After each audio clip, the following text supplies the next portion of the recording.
The first rays of dawn crept slowly over the vast plains, spilling golden light across the sleeping world. Mist lingered like a whisper, curling around the trunks of ancient trees and over the tall grasses that swayed gently in the chill morning air. Every blade and leaf seemed to shimmer with dew, a delicate crystal lattice holding the promise of a new day. The quiet was profound, almost sacred, broken only by the soft sigh of the wind as it moved across the landscape. Somewhere in the distance, a lone bird stretched its wings, trembling in the early light, its song hesitant but insistent. The air carried the scent of damp earth, mixed with the faint, musky tang of wild animals that had already begun their early routines. In a small clearing, hidden among low shrubs and the skeletal shadows of trees, the young hunter stirred. He was not yet fully awake, yet the subtle tension in his muscles suggested that his body had already begun preparing for the day. His eyes, half-lidded, took in the rising sun with a mixture of awe and apprehension. To him, the morning was not merely the start of another day, it was the first step in a cycle that demanded vigilance, awareness, and courage. The world he was born into required that he read every detail, that he see beyond the obvious, that he understand the language of the wind, the whisper of the grass, the echo of movement in the distance. Around him, his tribe stirred quietly, each figure emerging from woven shelters, crouching near embers that still smoldered from last night's fire. Smoke rose lazily, a gentle veil between the hunters and the awakening wilderness. The elders moved with deliberate grace, their eyes scanning the horizon as they performed their morning rituals. Every movement was measured, honed by years of survival in a world that demanded precision. Even as the young hunter observed them, he could feel the weight of expectation pressing gently against his small frame. Today, as with every day, he would be watched, assessed, measured, not for failure, but for the subtle signs that would indicate readiness, courage, and the nascent understanding of life and death that all hunters must eventually grasp. Hunger had already begun to gnaw at him, a familiar, persistent ache that sharpened his senses. His stomach contracted, reminding him of the delicate balance that held their existence together. Food was never merely sustenance, it was survival, status, and ritual all at once. The hunt was not a pastime, it was the rhythm of life, a rhythm that began with preparation and ended only when the prey was claimed, divided, and honored. The young hunter had observed the elders many times, their movements precise and unhesitating. But within him, uncertainty lingered. He felt a mixture of reverence and trepidation, a cautious curiosity about the act he would one day perform. How could one take life while maintaining respect for it? How could one navigate the thin, trembling line between necessity and conscience? These were questions without immediate answers, yet they simmered quietly in his mind as he rose, his bare feet touching the cool, damp earth. The plain stretched endlessly before him, a patchwork of green and gold, interspersed with the shadows of distant trees. Birds flitted nervously across the horizon, their sudden bursts of flight reminding him that he was never alone in this wilderness. Tracks crisscrossed the ground, faint impressions of deer hooves, paw prints of predators, and the subtle signs of creatures moving silently in the undergrowth. To the untrained eye, they were mere marks on the earth, but to him, they spoke volumes. Each indentation told a story, where the animal had rested, where it had eaten, what paths it favored. His mind absorbed these details instinctively, even as his heart beat faster with anticipation. Today, he would follow them more closely than ever before.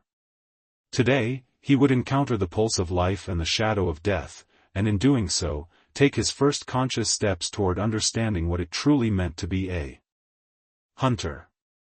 The firelight that still clung to the edges of the clearing reflected in his eyes, painting them with fleeting warmth.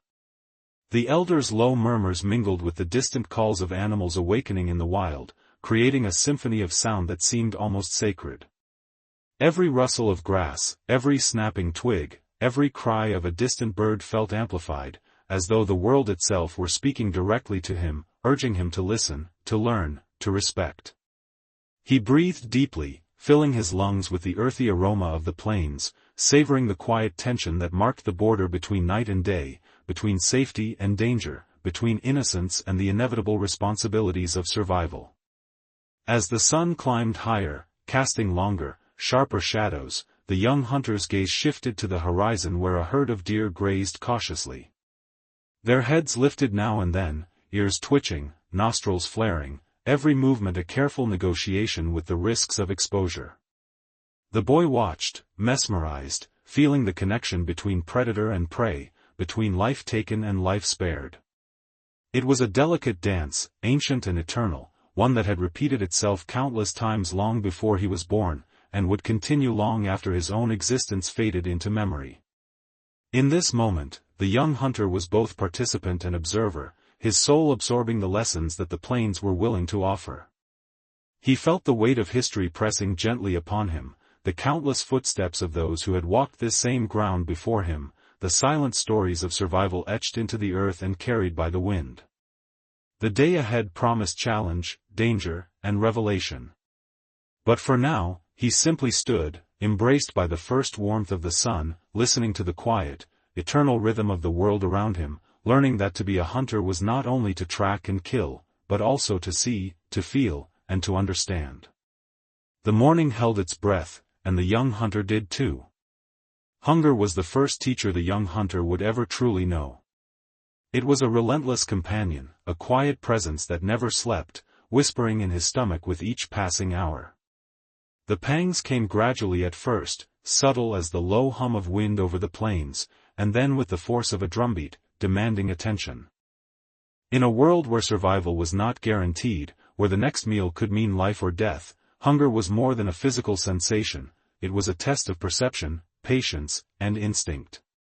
The boy had felt it many times before, lying awake through nights when the fire dwindled and the cold crept beneath the shelter, but today it carried with it a new weight, a sharpened edge that pressed upon his mind as well as his body. The tribe had learned, through countless generations, to read hunger not as a weakness, but as guidance. It drove the hunters into the open plains, forced the gatherers to explore the forest edges, and pushed the tribe to respect the rhythms of the earth. For the young hunter, hunger was no abstraction, it was immediate, visceral, gnawing at him with each breath, a constant reminder that the world demanded both attention and action.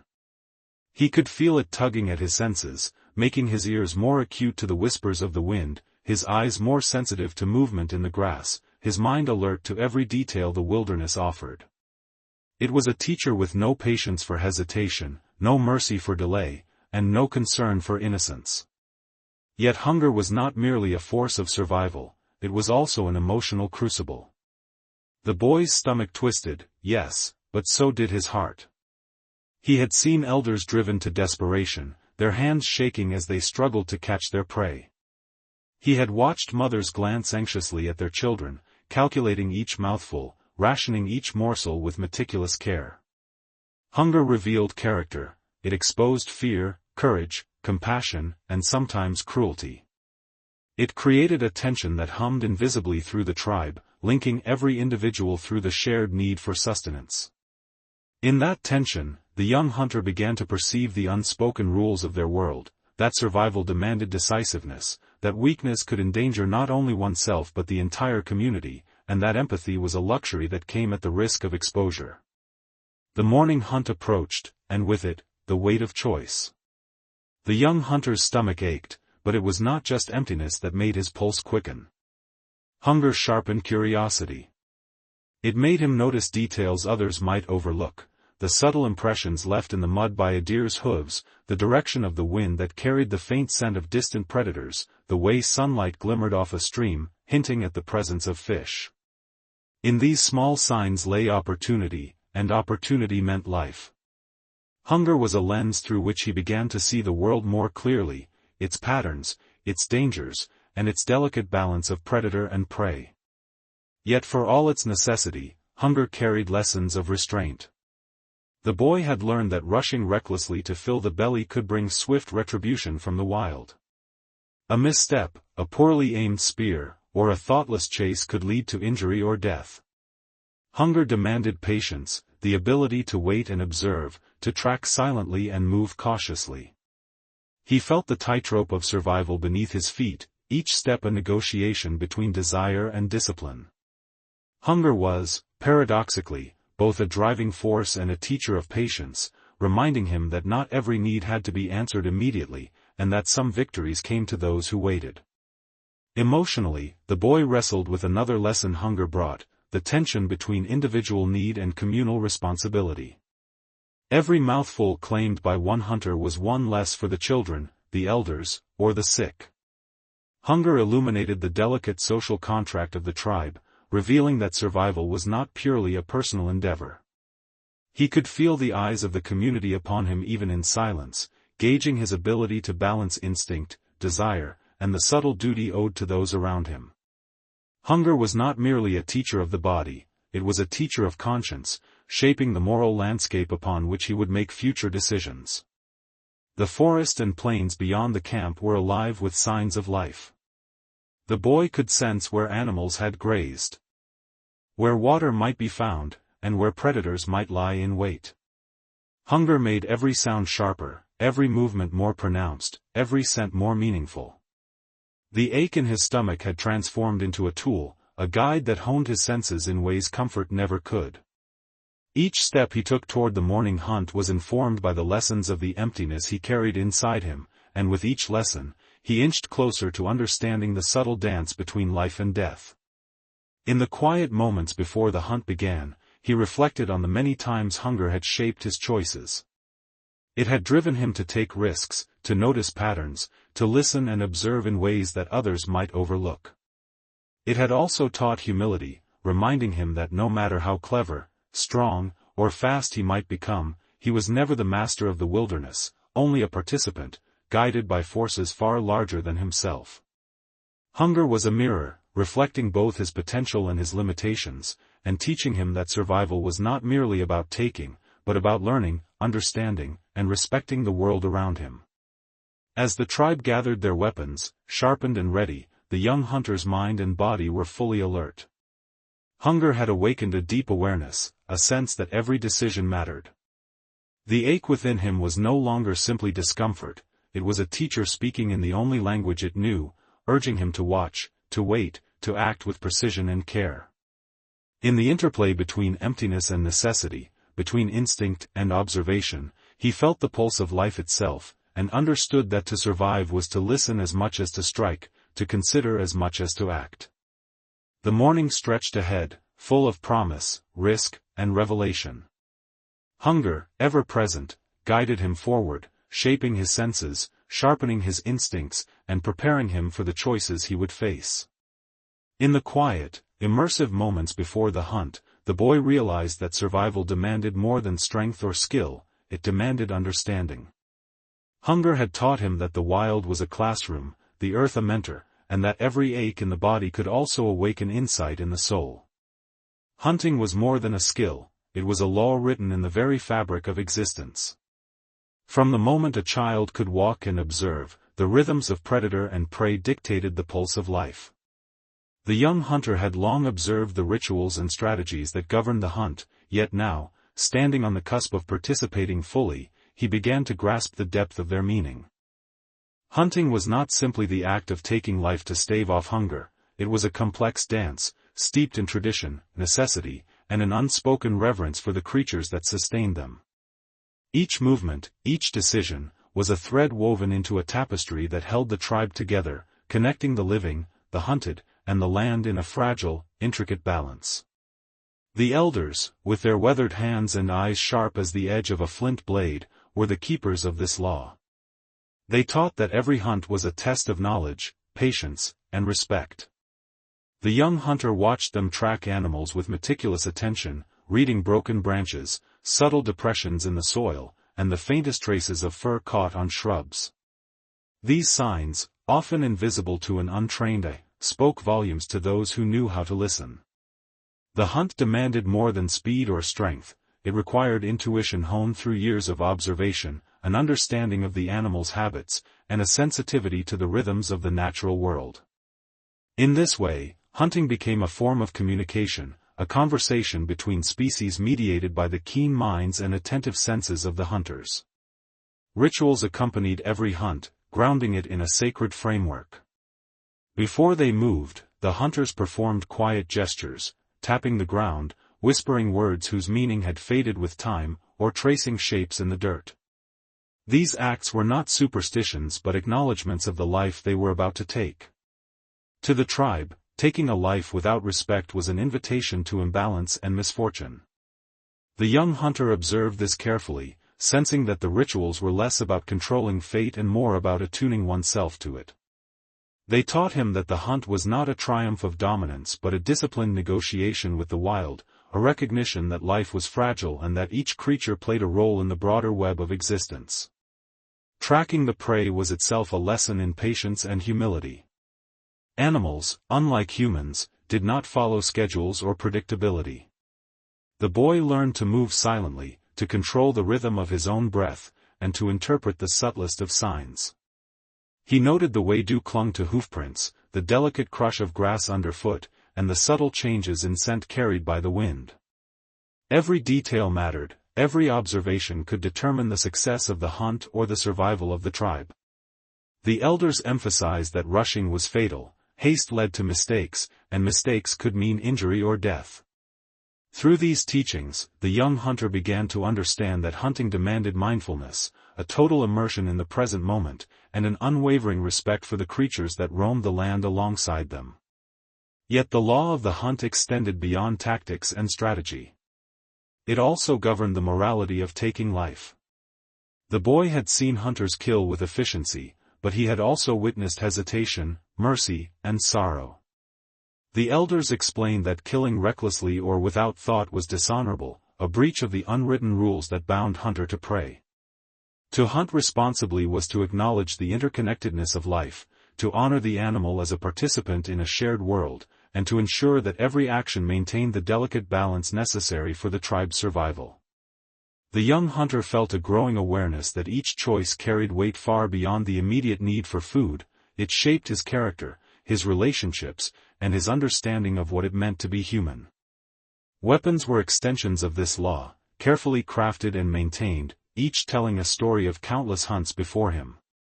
Spears and bows were not merely tools, they were embodiments of the knowledge passed down through generations. The young hunter learned to respect their edges, their balance, and their silent power. Handling them required discipline, an intimate understanding of the interplay between force and precision. Every strike was a lesson in restraint and intention, a physical manifestation of the mental and spiritual training imparted by the elders.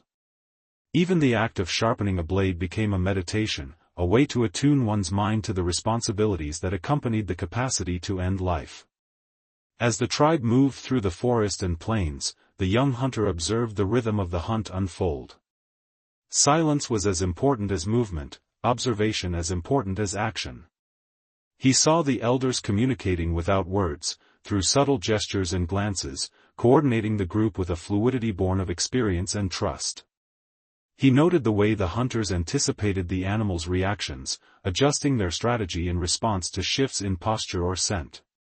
In this intricate interplay, the boy understood that hunting was not an isolated act, it was a social, intellectual, and spiritual practice. It demanded harmony between human instinct and the unpredictable forces of the wild, a deep empathy for the creatures whose lives were entwined with their own. By observing, mimicking, and internalizing these lessons, the young hunter began to internalize the law of the hunt as more than a rulebook, it became a philosophy. He sensed that hunting was a reflection of life itself, a balance of courage and caution, aggression and restraint, survival and respect. Each hunt was a microcosm of existence, where choices carried profound consequences, where awareness of self and environment determined outcomes, and where the value of life could not be measured merely by necessity. In the silence before the first strike, the young hunter felt the gravity of these teachings settle over him like a mantle. He understood that the hunt was a negotiation, a dialogue in which every action, however small, resonated beyond the immediate moment.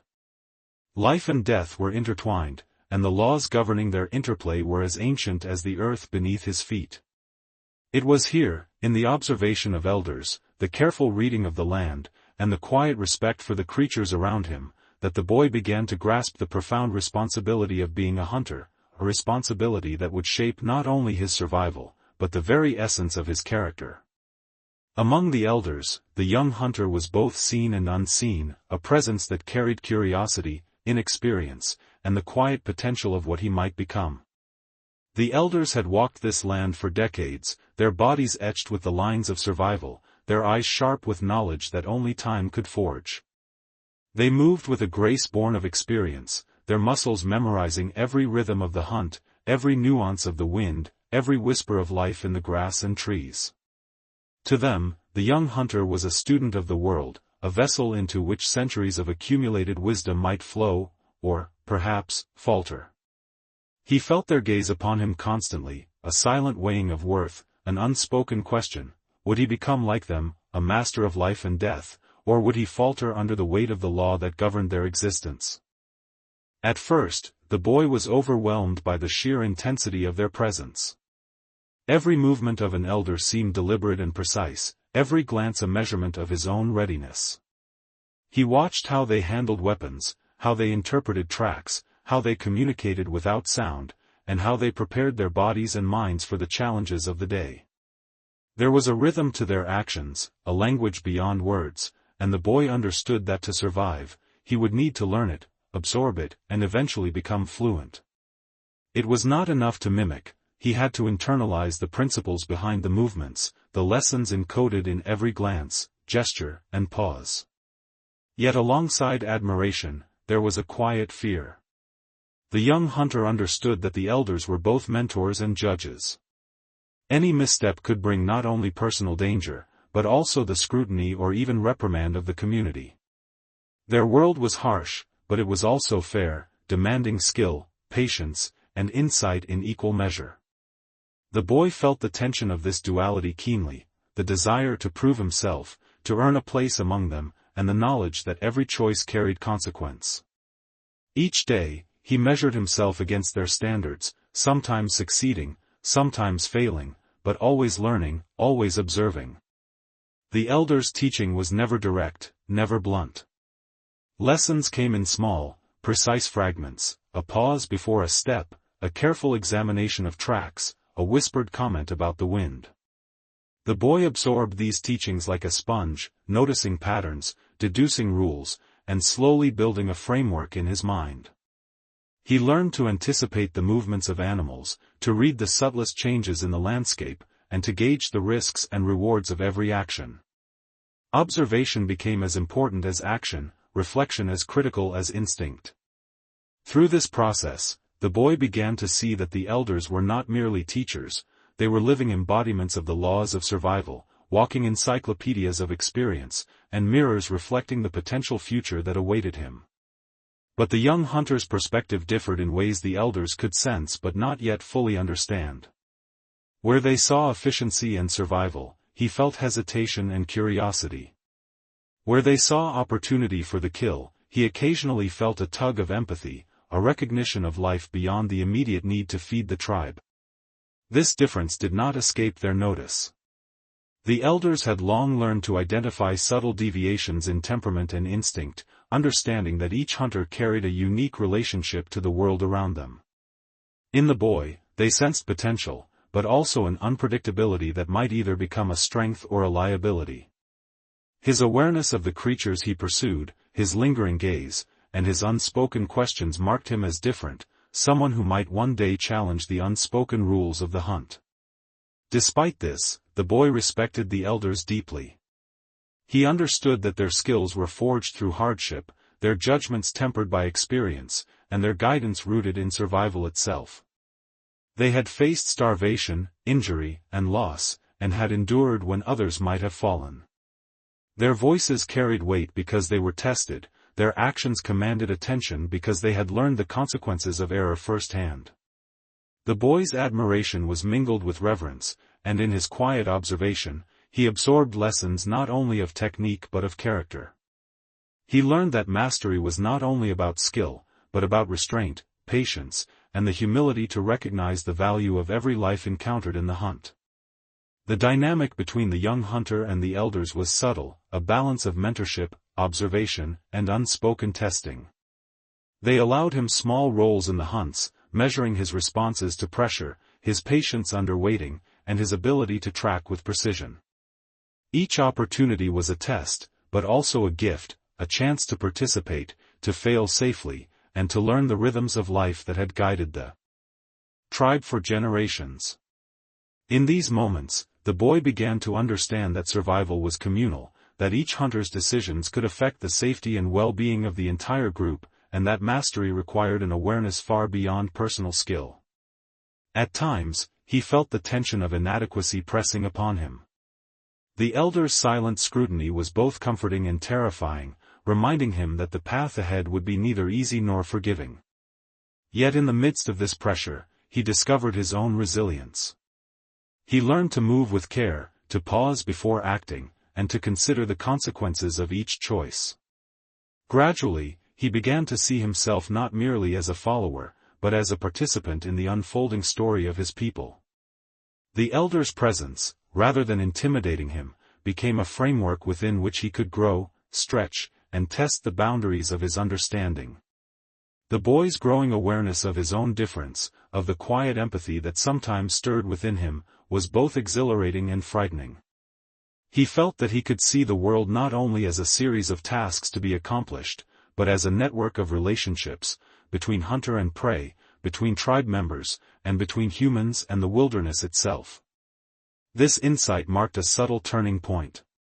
While the elders measured skill and survival, the boy began to measure meaning and consequence. He sensed that his path might diverge, that his choices might one day reflect not only instinct and survival, but a deeper moral consciousness emerging within him. By the end of the day, as the sun began to dip toward the horizon and the tribe returned to their camp, the young hunter reflected on all he had witnessed. The elders had imparted lessons without words, taught through presence and example, and left him to absorb their wisdom in his own time. He had seen strength and patience, cunning and resilience, and he had glimpsed a model of what it meant to live fully within the laws of the hunt. But he had also begun to glimpse a path that was uniquely his own, a path where skill might coexist with empathy, where tradition might meet reflection, and where the choices of a single hunter could ripple far beyond the immediate demands of survival. The forest and plain stretched before the young hunter like an open page, waiting to be read, explored, and understood. The morning mist still clung stubbornly to the ground, curling around tree trunks and damp foliage, lending a soft, ethereal quality to the landscape. Every sound, from the rustle of leaves to the distant cry of a bird, seemed amplified in the stillness. The young hunter moved carefully, feet sinking slightly into the dew-soaked earth, each step deliberate, measured, and mindful. He had learned from the elders that the wilderness spoke in subtle cues, that the rhythm of wind, the shimmer of water, and even the movement of shadows carried meaning. To navigate it successfully was to listen deeply, to absorb every detail, and to become, in a sense, part of the living terrain itself. The sun began its slow ascent, spilling warm light across the plains and illuminating the contours of hills and valleys. Shadows stretched long and wavering across the grass, painting the land in a mosaic of gold and green. From a distance, a herd of deer grazed cautiously, ears twitching and heads raised, alert to every movement. The boy's pulse quickened, not with fear, but with awareness. Each muscle, each sense, was engaged, attuned to the delicate balance of predator and prey. He could feel the tension in the air, a silent warning, a signal that life here demanded vigilance. The wilderness was alive with motion, and even in the quietest moments, it breathed around him, demanding attention, respect, and humility. Tracks crisscrossed the ground, faint impressions in the soft soil that revealed the presence of animals and their habits. The boy crouched, examining the delicate prints of hooves, paws, and claws. He traced each line with his finger, interpreting the story they told, where the creature had moved, how recently it had passed, whether it was alone or part of a group. The elders had taught him that the smallest details could determine the success of a hunt or the safety of the tribe. Each footprint was a word in the wilderness's language, each broken twig a sentence, each disturbed leaf a paragraph. The boy listened to these stories silently, absorbing the knowledge that would guide him through the dangers and opportunities that lay ahead. The wind shifted, carrying scents that the boy had learned to recognize. Earthy moss, wet leaves, the faint aroma of distant water, and even the subtle tang of predators' presence mingled in the air. He inhaled deeply, letting each scent paint a mental map of the terrain and its inhabitants. The ability to interpret these signals was not innate, it was taught through observation, patience, and practice. Each breath carried lessons about timing, movement, and strategy. The boy understood that the wilderness was both classroom and teacher, offering guidance to those who could read its language and punishing carelessness or arrogance. As the tribe advanced through the forest, the young hunter became aware of the delicate interconnections that sustained this world. A bird's sudden flight might signal a predator nearby, a rustle in the underbrush might hint at a hidden prey. He noticed the way sunlight flickered through the canopy, creating patterns that could reveal tracks or pathways. The forest was a dynamic, living system, constantly shifting and responding to its inhabitants. To move within it required not just skill but humility, a recognition that humans were participants in, not masters of, this ecosystem. Every decision carried weight, and the young hunter was beginning to grasp the responsibility inherent in each step, each choice, each observation. In the distance, a stream meandered through the plains, its surface catching the sunlight and shimmering like liquid gold. The boy paused, listening to the gentle gurgle of water over stones, the subtle sound of fish moving beneath the surface. Water was life, and its presence could guide hunters to prey or reveal the tracks of other creatures. The boy crouched, studying the ground near the banks, noting signs of animals that had come to drink. The elders had emphasized that every hunt began not at the moment of the kill, but in the patient observation of the environment. The land itself was a map, and those who failed to read it would be lost, or worse. Time seemed to stretch as the young hunter moved deeper into the wilderness. Each step was purposeful, each motion deliberate, as he balanced the instinctive drive to find sustenance with the measured restraint taught by the elders. He observed the interplay of light and shadow, the rhythm of leaves in the breeze, and the subtle cues that indicated the presence of animals. Even the smallest sounds, a snapping twig, a distant bird call, a rustle in the grass, were laden with information. He felt a profound connection to the living world around him, as though he were both observer and participant in a delicate, ongoing dance. The forest was not without danger. Predators prowled silently, hidden among the trees and brush, their eyes sharp, muscles coiled, and senses attuned to the faintest sign of movement. The boy understood that he was being watched as much as he was watching. Survival required awareness, adaptability, and an understanding of the rhythms and behaviors of both prey and predator. The elders had taught him to respect these forces, to acknowledge that life was not simply a matter of taking but of navigating the intricate balance of existence. Every choice mattered, and the wilderness offered lessons in both caution and courage. As the morning advanced, the young hunter's senses were fully alive. He noted the patterns of animal movement, the subtle signs of predators, the variations in terrain that could aid or hinder the hunt. Every observation was a piece of a larger puzzle, a fragment of knowledge that, when combined with skill and instinct, could mean the difference between success and failure. The wilderness demanded attentiveness, patience, and respect. It rewarded those who could move quietly, observe carefully, and act decisively, but it punished arrogance, haste, and distraction with swift consequences. By the time the sun rose high above the canopy, bathing the plains in warm light, the young hunter had absorbed the first lessons of the day. He had learned that to move into the wilderness was not merely to walk through space but to engage in a conversation with life itself. Every plant, every animal, every sound and scent contributed to the story, and to survive, he needed to listen and respond thoughtfully.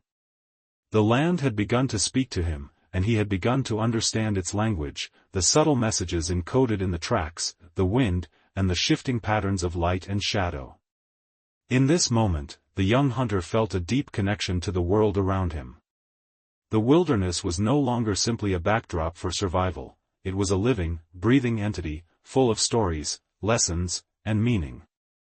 Each step forward was a negotiation, a careful balance between awareness and action, instinct and restraint, observation and participation.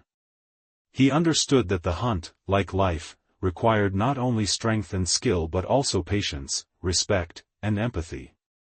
The journey into the wilderness had begun, and with it, the boy took his first conscious steps toward understanding the profound complexity of the world he would come to navigate as both hunter and human being. The first kill was a memory that lingered in the minds of every hunter, shaping them in ways that went far beyond the immediate act of survival. For the elders, it was a rite of passage, a defining moment that tested courage, skill, and understanding.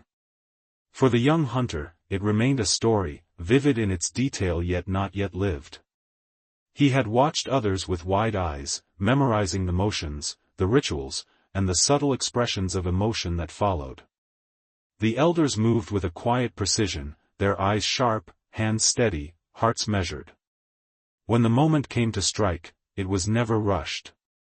Timing was everything. Hesitation could cost life, yet impulsivity could bring disaster. The boy had seen both outcomes and understood, in a way that words could not convey, the profound weight carried in those brief, decisive moments. The forest held its breath during each hunt, a silent witness to the delicate interplay of life and death. Sunlight filtered through the canopy, casting shifting patterns on the ground as the hunters crept through underbrush, tracking their prey with intense concentration. Every sound, every movement, every faint scent carried information. The boy had learned to notice the twitch of an ear, the shimmer of fur in the light, and the subtle disturbances in leaves or soil. Each hunter interpreted these signs in their own way, blending instinct with experience, and each decision had consequences that extended far beyond the immediate hunt. The first kill, the elders insisted, was not merely about feeding the tribe, it was about entering the world of responsibility, of understanding the fragile balance between taking life and honoring it. Stories of first kills were told with reverence around the fire. Elders recounted the sensations, the fear, the adrenaline, and the unexpected mix of awe and guilt that accompanied them. The young hunter listened intently, absorbing the lessons embedded in each narrative. He felt a mixture of anticipation and dread, recognizing that one day, he too would face this defining moment. The stories were not meant to scare but to instruct, illustrating the complexity of survival and the depth of emotion it could evoke. Each account emphasized that the first kill was transformative. It marked a hunter's passage from observer to participant, from innocence to awareness, from child to something more. The boy imagined himself in these scenarios, stepping into the forest with a bow or spear, tracking an animal that had grazed peacefully, unaware of his presence. He pictured the tension building, the careful steps, the breath held in unison with the earth, and the sudden burst of action that would determine life or death. In these imaginings, he felt both fear and curiosity. He wondered how it would feel to make that choice, to carry the weight of responsibility, and to confront the consequences of an act that could not be undone. The first kill was a teacher, the elders had said, and its lessons extended beyond the forest into the hunter's understanding of life itself. The young hunter had witnessed moments when hesitation changed outcomes. He saw a friend falter, sparing an animal and allowing it to escape, and the mixture of relief and frustration that followed.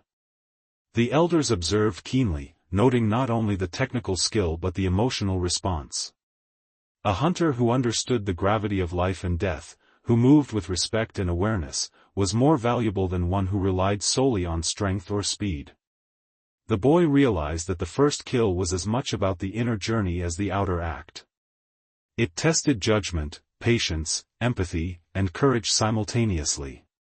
To take a life was to confront mortality directly, and to do so wisely required a balance of mind, body, and spirit. He thought of the animals he had observed in the forest, graceful and unaware, each a living testament to the vibrancy of the natural world. To take one was not merely an act of survival, it was a profound interaction with the cycles of existence. The boy felt a growing understanding that hunting demanded awareness not only of the prey but of oneself, of the community, and of the fragile threads that connected all life. The elders' first kills had shaped them, imbuing them with lessons that could not be taught through instruction alone. They carried those moments in their eyes, in their posture, and in the quiet gravity with which they approached each subsequent hunt. The young hunter reflected on the emotions that would accompany his own first kill. He imagined the surge of adrenaline, the instinctive reaction of the body, the tension between desire and restraint. He envisioned the moment the animal paused, sensed him, and looked directly into his eyes, a silent awareness passing between predator and prey. That gaze, the elders had explained, was unforgettable. It marked a threshold, a point beyond which the hunter could never return to naive observation. It demanded recognition of life's sacredness, even in the act of taking it. The boy began to feel that his first kill would be as much about understanding himself as it was about fulfilling necessity. Around the fire that night, the elders shared their reflections on what their first kill had meant to them. Some spoke of fear, some of exhilaration, and some of the heavy burden of understanding the consequences of their actions. The young hunter absorbed these words with solemn attention, recognizing that the first kill was more than an event, it was a rite, a shaping force, a bridge between innocence and the deep awareness that came with responsibility. He sensed that one day, he would cross this threshold and that the lessons embedded in the act would resonate throughout his life. In the quiet moments that followed these stories, the boy felt a mixture of anticipation, apprehension, and reverence.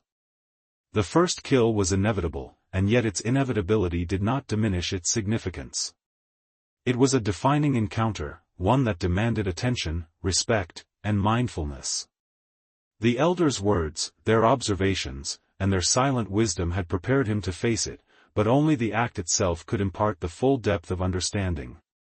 He realized that while he could study, observe, and imagine, there would come a moment when he would stand before life and death and make a choice that could shape not only his survival but the integrity of his character. The first kill remained a symbol, a touchstone, and a mirror reflecting the young hunter's evolving consciousness. In its anticipation, he found both fear and curiosity. In its inevitability, he discovered the weight of responsibility. The stories he had heard, the lessons he had absorbed, and the observations he had made all converged into a single understanding, that hunting was never just about survival. It was about engaging fully with life, respecting the cycles that sustained it, and confronting the consequences of each choice with courage and awareness.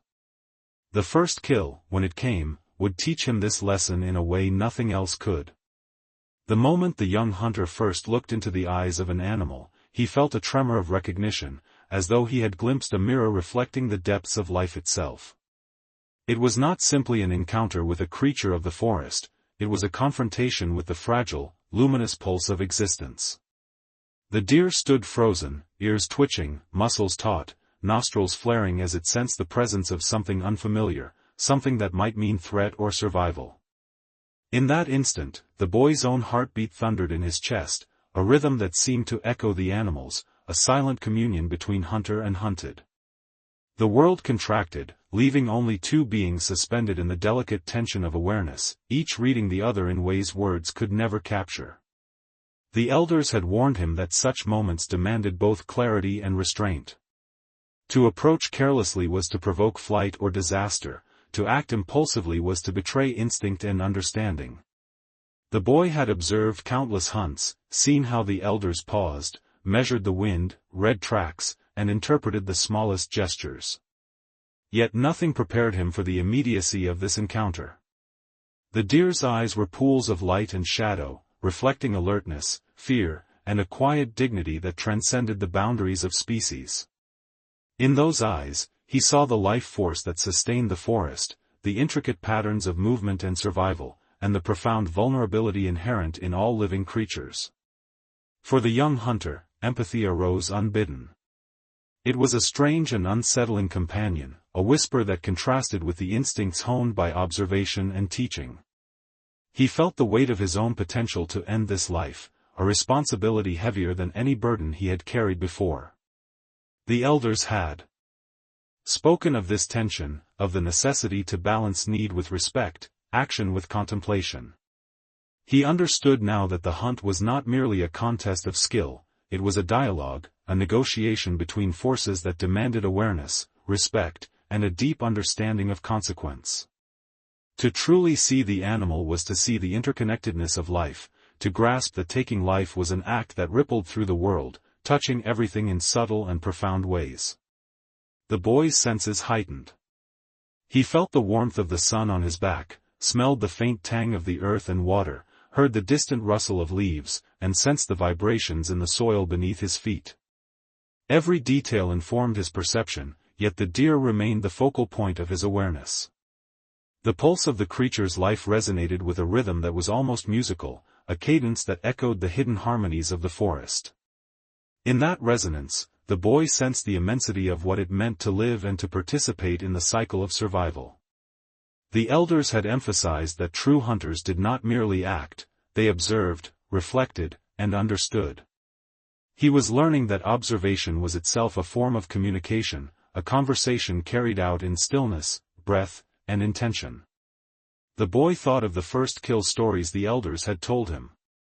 He recalled their descriptions of fear, awe, and respect, and he began to comprehend the emotional weight that each hunter carried after such an encounter. The animal's gaze, in its intensity and presence, demanded recognition. It reminded the hunter that life was precious, that death was irreversible, and that every choice mattered.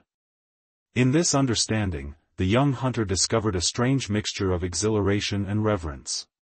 He was part of a lineage of humans who had relied upon these moments to grow, to learn, and to understand the consequences of their actions. He imagined the ripple effects of his potential choice. If he struck too soon, acted without clarity, or disregarded the subtle signals of the animal, the consequences could extend beyond the individual creature. Mistakes might drive prey to flee, disrupt hunting patterns, or even endanger other members of the tribe. The weight of responsibility pressed upon him, yet within it, he also felt the stirrings of wisdom, a nascent comprehension that mastery required balance, not domination. To hunt effectively was to respect the life of the animal while fulfilling the needs of the community, a paradox that demanded intuition, patience, and moral courage. The deer shifted slightly, muscles coiling, eyes never leaving his. In that subtle movement, the boy perceived intelligence, awareness, and the silent plea of life. He sensed that this was a moment not simply of potential death, but of learning, of growth, and of reflection. The wilderness had become a teacher in its purest form, presenting him with a choice that carried the weight of consequence, the weight of understanding, and the weight of morality. Every instinct he had been taught whispered in his mind, to wait, to breathe, to observe, to act only when necessity demanded. And yet, empathy, that quiet, insistent feeling, asked him to pause, to reconsider, to recognize the life before him as something more than a target or resource. In the stillness of that encounter, the young hunter felt a connection that transcended survival. The eyes of the deer were not simply the eyes of prey, they were a portal into the wider web of life, a mirror reflecting fear, awareness, and dignity. He realized that the act of seeing fully was itself a form of respect, an acknowledgement that each life carried meaning and that each decision carried weight.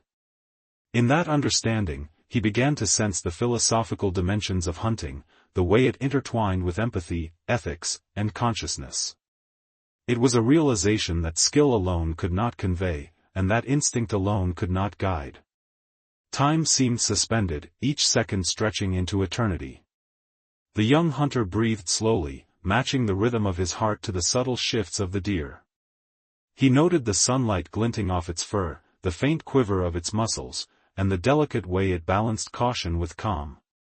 In these details, he found lessons not only about survival but about awareness, presence, and the sanctity of life. The wilderness had become more than a physical space, it was now a classroom, a mirror, and a moral compass. Each encounter, each choice, carried the possibility of growth, understanding, and transformation. As the deer finally bounded away, disappearing into the protective embrace of the forest, the young hunter felt a complex mix of relief, sorrow, and awe. He had not taken the life, yet the encounter had marked him indelibly. He had seen, truly seen, the animal, and in doing so, he had glimpsed the interconnectedness of existence, the moral dimensions of survival, and the delicate balance between need and empathy. The elders would later recognize that moment as formative, for in it the boy began to understand that hunting was not merely an act of survival, it was a profound engagement with the world, a test of conscience, and a reflection of humanity itself. Mercy was an unfamiliar weight for the young hunter, one that pressed upon his chest as tangibly as hunger or fear. In a world where survival was measured in every heartbeat, every cautious step, and every successful strike, hesitation could spell disaster. Yet as he watched the animal vanish into the forest, leaving behind only the faint rustle of leaves, a strange feeling settled over him, a quiet acknowledgement that life, even when vulnerable, was worthy of respect. The elders had spoken of mercy in abstract terms, of balancing necessity with conscience, but it had never been something the boy had truly felt, until now. It was not simply a pause, or a moment of indecision, it was a deliberate act of recognition, a choice to honor the life before him while still understanding the hunger gnawing within his own body. The forest seemed to hold its breath in the aftermath of the encounter. Sunlight glimmered through the trees, illuminating shafts of dust. And dew that hung in the air. The boy stood silently, watching, feeling, and processing. Around him, the wilderness carried on, indifferent yet alive, full of signals and lessons for those attentive enough to perceive them. He had learned from the elders that every decision resonated beyond the immediate moment. Choosing mercy over the kill did not weaken the hunter, it sharpened the awareness, deepened the understanding, and demanded a courage of a different sort. To step back from taking life required more discipline than many realized. It required moral courage, empathy, and the capacity to embrace complexity without the comforting clarity of instinct alone. Hunger remained a pressing companion, reminding him that survival was urgent and necessary. The boy felt its gnawing presence as he moved carefully through the forest, following subtle trails and signs left by the deer and other creatures. Yet alongside hunger came the awareness that the decision to spare life could itself be a form of wisdom. The elders had often explained that killing indiscriminately, without thought or reason, could lead to imbalance, not only in the environment but within oneself. In showing mercy, the hunter affirmed a deeper principle, that life carried intrinsic value, and that understanding this value was a strength, not a weakness. It was a lesson written into the rhythms of the forest, whispered by every rustling leaf and echoed in the fleeting shadows of fleeing animals. The boy recalled stories of elders who had made similar choices. Some had spared wounded prey, allowing it to escape, only to witness it later return to the herd, contributing to the balance of the ecosystem. Others had resisted the impulse to strike, learning that patience and observation often yielded greater rewards than impulsive action. In these recollections, the young hunter recognized a profound truth: mercy was not separate from survival, it was a component of it. The act of sparing life honed perception, deepened understanding, and built a foundation of trust with oneself and with the world. It demanded reflection, self-control, and courage, the very qualities that would define a hunter's maturity. As he continued through the wilderness, the boy reflected on the moral weight of his choice. He understood that showing mercy did not mean abstaining from responsibility or neglecting necessity. Rather, it was a conscious decision to integrate awareness, empathy, and respect into the act of survival. He imagined the ripple effects of his actions, the deer continuing to live, the patterns of the herd remaining undisturbed, and the forest retaining a balance that might otherwise be lost. In that awareness, the wilderness became a teacher once more, illustrating that life was a network of interdependent forces, and that every choice carried consequences far beyond what was immediately visible. The elders' lessons had emphasized that mercy was tested in moments of tension, when instinct screamed for action and the body demanded fulfillment. It was easy to show restraint in theory, yet far more difficult when hunger gnawed at the stomach and adrenaline coursed through the veins. The young hunter now understood that true mastery was not measured by the number of kills, but by the ability to make decisions guided by insight, awareness, and a moral compass aligned with the rhythms of life. In choosing mercy, he had faced a test far greater than skill alone could measure, a test of character, conscience, and understanding. The boy's footsteps were deliberate as he moved forward, every sense alert, yet tempered by reflection. He noted the subtle changes in the forest, the rustle of leaves, the faint pawprints in the soft soil, the shimmer of light across a distant stream. Each observation reinforced a lesson he was slowly internalizing, that life was intricate, interwoven, and full of subtle cues demanding attention. Mercy, he realized, was not simply a response to a single encounter, it was a way of perceiving the world, a principle that infused every decision and action with meaning. By sparing the deer, he had entered into a deeper conversation with the forest, with life itself, and with the ethical dimensions of survival. As the sun climbed higher, the boy continued his journey, reflecting on the implications of his choice. The decision to show mercy had not diminished his readiness for survival. If anything, it had sharpened his awareness, honed his perception, and deepened his connection to the land and its creatures. He felt a growing sense of responsibility, not only for his own life but for the intricate web of life surrounding him. Each act, each decision, was a thread in the tapestry of existence, and every choice carried consequences, visible and invisible, immediate and far-reaching. By mid-morning, the young hunter had come to a profound understanding. Mercy was not the absence of action, but the deliberate exercise of judgment, awareness, and empathy. It was a form of strength, demanding courage, insight, and restraint. He realized that the lessons of survival extended far beyond the immediate need to feed the tribe. They encompassed the cultivation of character, the recognition of life's value, and the integration of conscience into action.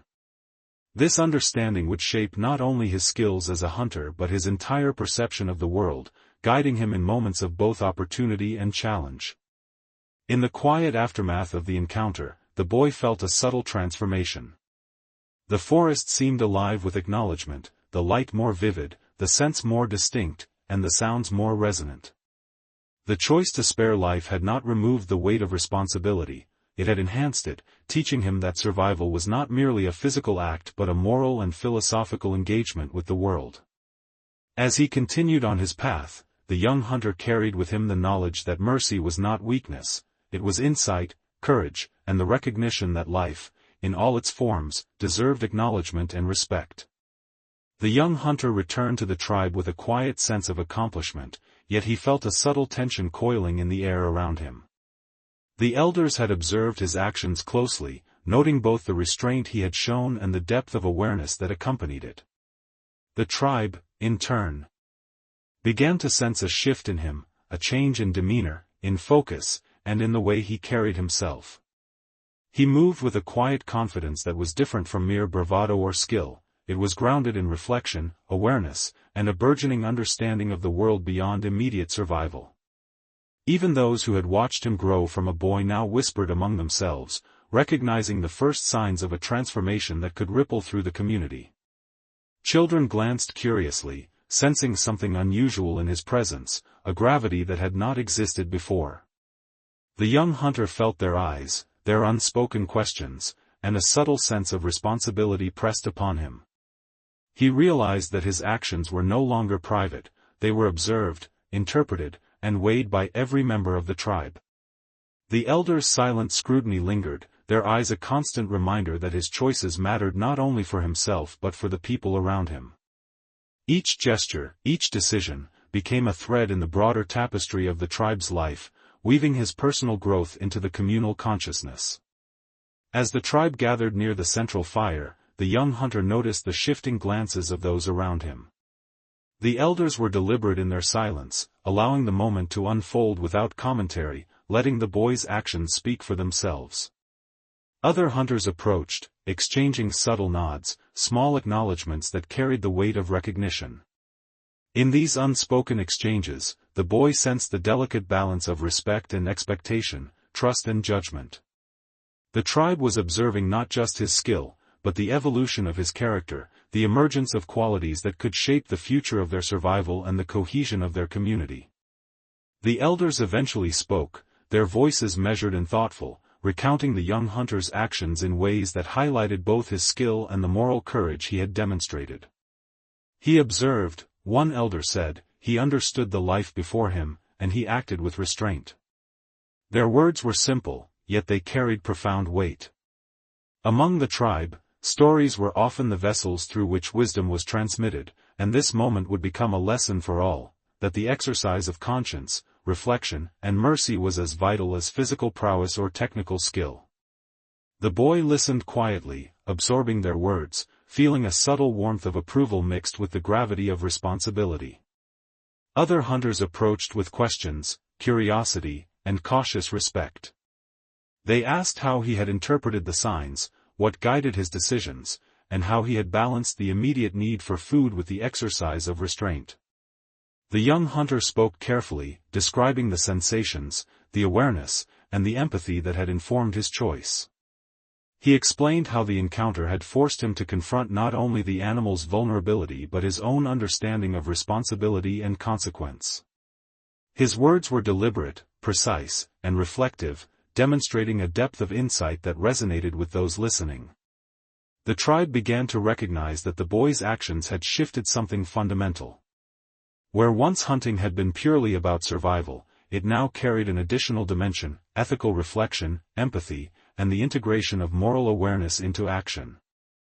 The elders nodded approvingly, seeing in him the potential to carry these lessons forward, to influence others, and to shape a new understanding of what it meant to live responsibly in the wilderness.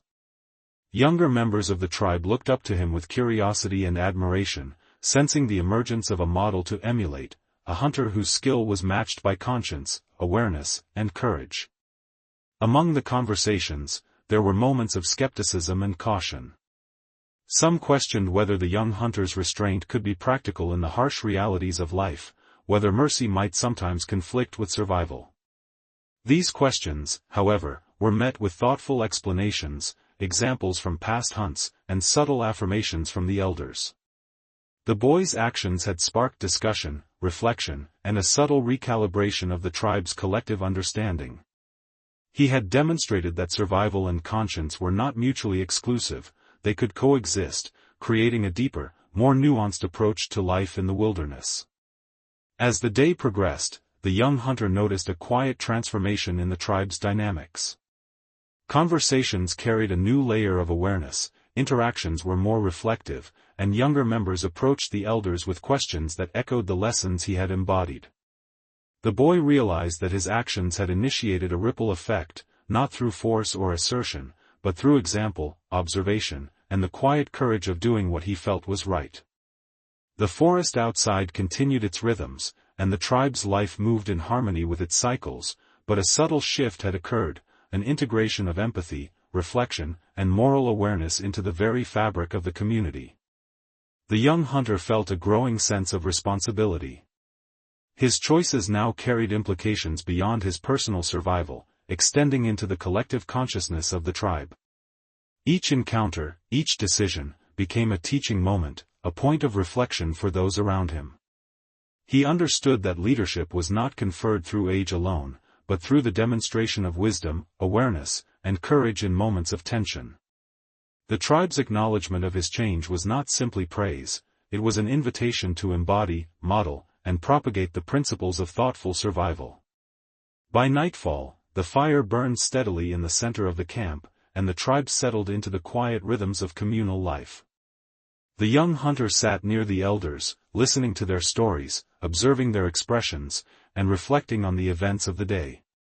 He felt a profound connection to the community, to the wilderness, and to the deeper principles that governed life. The acknowledgement he had received was not about personal glory, it was about the recognition that his actions resonated beyond the immediate moment, shaping both his understanding and the collective consciousness of those around him.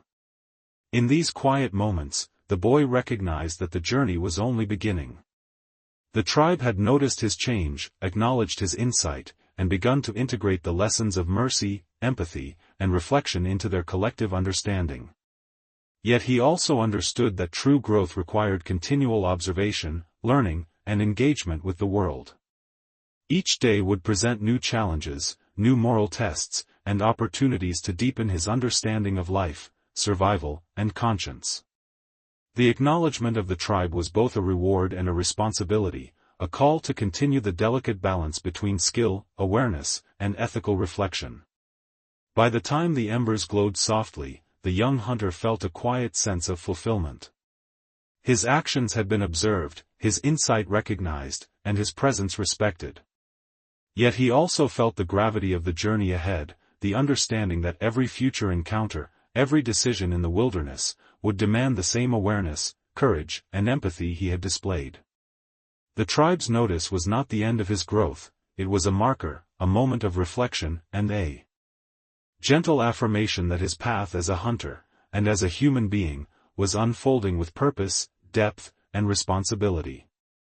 The forest whispered in ways the young hunter was only beginning to understand.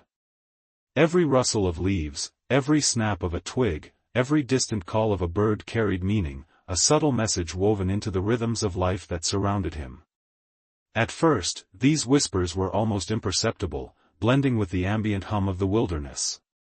But over time, as his awareness sharpened and his attention deepened, he began to discern patterns, connections, and hidden narratives that had previously gone unnoticed.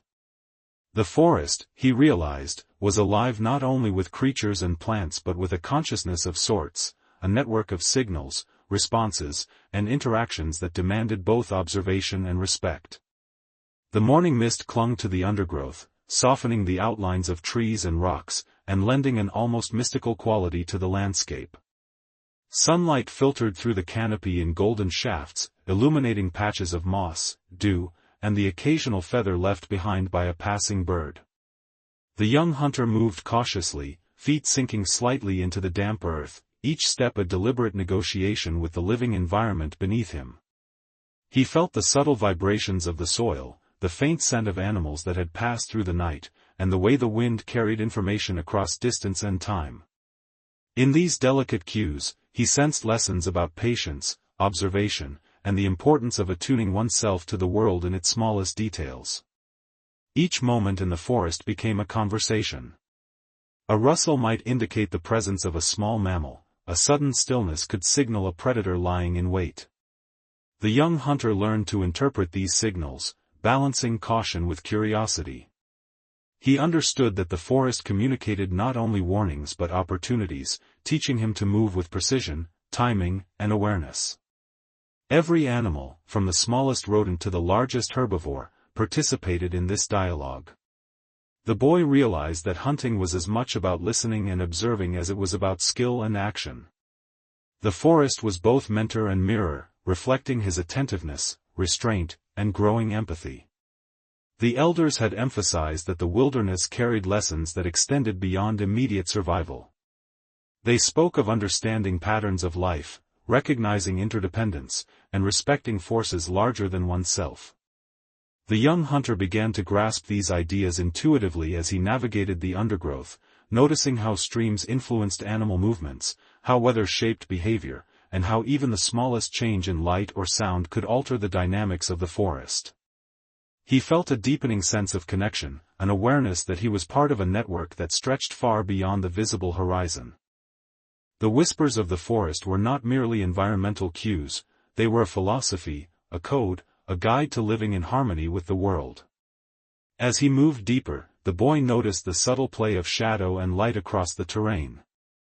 A flicker of movement caught his eye, and he paused, breath held, sensing a small deer emerging from the thicket. Its body was tense, alert, and aware, and the boy instinctively slowed his movements, attuning himself to the rhythm of the creature. For a moment, predator and prey existed in a delicate balance, each aware of the other's presence, each negotiating the rules of survival without violence.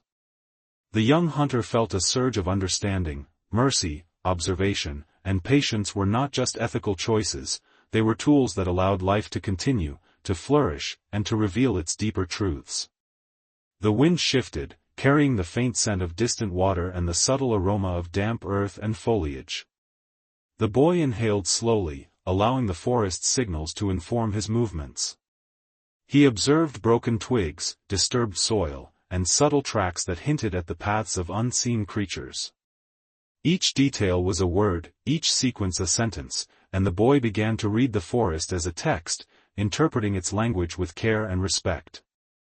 In these moments, he understood that mastery required more than speed, strength, or instinct, it demanded reflection, presence, and the humility to recognize that life existed on multiple levels, from the immediate to the interconnected.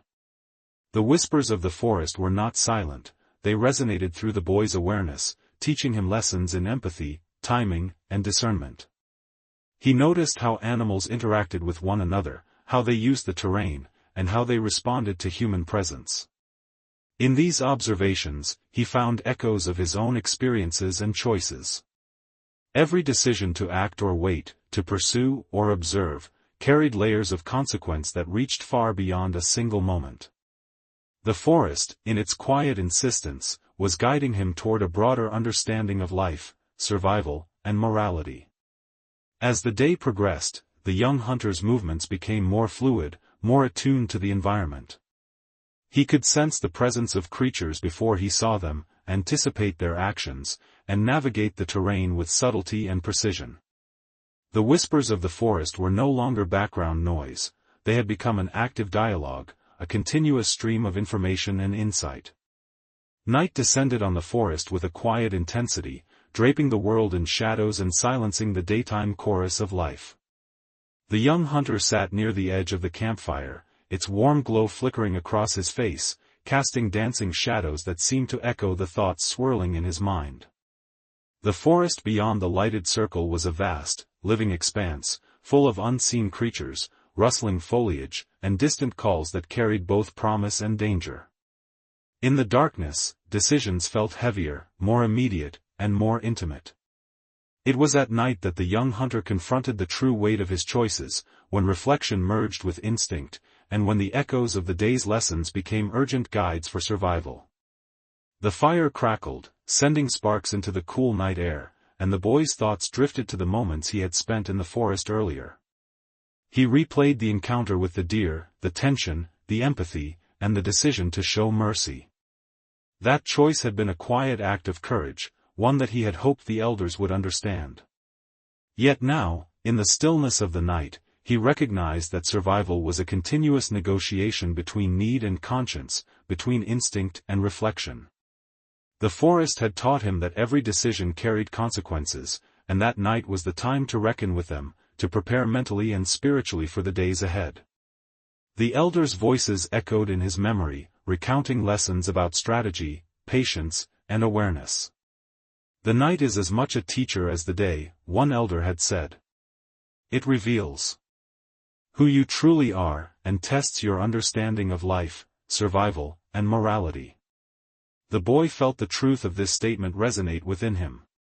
In the shadows, the forest revealed subtle cues that were invisible in daylight, the flicker of eyes among the trees, the quiet scurrying of nocturnal creatures, the faint scent of predators that moved unseen. Each observation required careful interpretation, and each decision carried the potential for both reward and consequence. Night demanded more than courage, it demanded insight, patience, and moral clarity. He thought about the upcoming hunts, about the need to provide for the tribe, and about the delicate balance between action and restraint. Hunger was a constant reminder of necessity, a reminder that survival required decisive choices. Yet the experience of mercy had awakened a new layer of understanding. The young hunter realized that each decision, whether to strike or to hold back, shaped not only immediate outcomes but the long-term relationship between the tribe, the land, and the creatures that sustained them. The night amplified this understanding, giving gravity to choices that might have seemed simple during the day. Shadows moved across the forest floor as nocturnal creatures stirred, and the boy observed their patterns quietly, drawing lessons from their movements. The forest was alive in the dark, and understanding its rhythms required attention and reflection. He considered the lessons he had learned about observation, empathy, and the integration of conscience into survival. Every sound, every scent, every shift in the underbrush was a reminder that the wilderness operated according to its own rules, rules that demanded respect and careful interpretation. The night was a test of perception, a mirror reflecting the young hunter's ability to understand the world around him and the choices he would make within it. The flicker of firelight highlighted the contours of his features as he considered the moral dimensions of his actions. Choosing mercy had not weakened him, rather, it had expanded his understanding of what it meant to be a hunter, a member of the tribe, and a participant in the ongoing cycle of life. He reflected on how restraint, empathy, and careful observation had shifted the tribe's perception of him, how his choices had begun to influence the community's understanding of survival and ethical conduct. Night offered clarity, allowing him to see the interconnections between action, consequence, and morality with a depth unavailable in the distractions of daylight. The young hunter also contemplated fear, its presence, its purpose, and its lessons. Fear was never absent, especially in the darkness.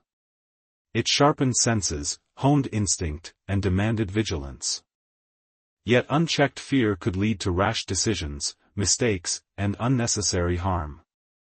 The night forced him to confront this balance, to recognize the interplay between caution and courage, and to understand how fear could be a guide rather than a hindrance. The forest, in its quiet, watchful manner, offered constant feedback, reflecting the consequences of hesitation, impulsivity, or clarity. Each choice made in the dark carried lessons that would echo through future hunts and moments of survival. He considered the tribe, sleeping or quietly tending to their own needs, and realized that his decisions would influence them in ways both immediate and far-reaching. Leadership, he understood, was not conferred by age or strength alone, it was earned through careful judgment, ethical discernment, and the ability to navigate the demands of survival with clarity and integrity. The night presented a concentrated moment of this understanding, distilling the lessons of the day into a potent reminder of responsibility. Every decision, every observation, every act of restraint or action carried significance for himself and those around him.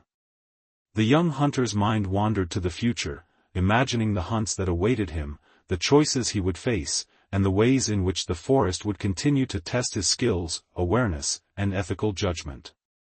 He envisioned encounters with prey, moments of potential danger, and the subtle signals of the wilderness that would guide him. Each scenario was infused with the awareness he had gained, shaped by empathy, observation, and the understanding that life was interconnected, delicate, and deserving of consideration. The night provided space to synthesize these lessons, to integrate experience into foresight, and to prepare mentally for the challenges that lay ahead. He also reflected on the delicate balance between necessity and morality. Hunger pressed upon him, reminding him that survival required action.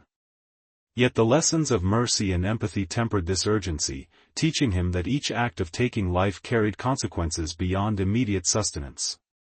The young hunter understood that survival was not simply about provision, it was about engagement with the broader web of life, and about making choices that honored both necessity and conscience.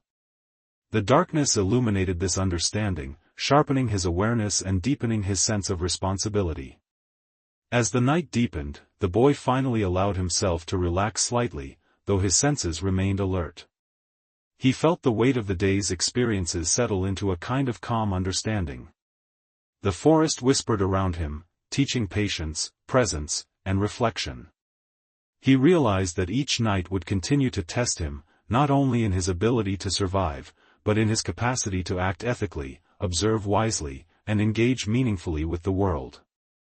The lessons were not merely tactical, they were philosophical, ethical, and deeply human. By the time the embers glowed low, the young hunter closed his eyes briefly, listening to the forest's nocturnal symphony. He felt a quiet confidence that came not from dominance or skill alone, but from the integration of awareness, empathy, and moral courage. The night had distilled the lessons of the day into clarity, survival was inseparable from conscience, and every choice carried consequences that echoed far beyond the immediate moment. In this understanding, the young hunter began to embrace his evolving role, not only as a provider but as a thoughtful, conscientious participant in the ongoing rhythm of life. As the young hunter finally drifted into sleep, the line between consciousness and the dream world began to blur. The forest, still alive with nocturnal whispers, seemed to follow him into the realm of dreams, carrying lessons and symbols woven into the night. His mind, shaped by the events of the day, the deer, the choice of mercy, the observations of the elders, and the quiet acknowledgement of the tribe, turned these experiences into visions both vivid and profound. In the dreamscape, the forest became larger, more intricate, and charged with meaning, presenting challenges and insights that the waking world could only hint at. The first images were of the deer, standing at the edge of a shimmering glade, its eyes luminous and knowing.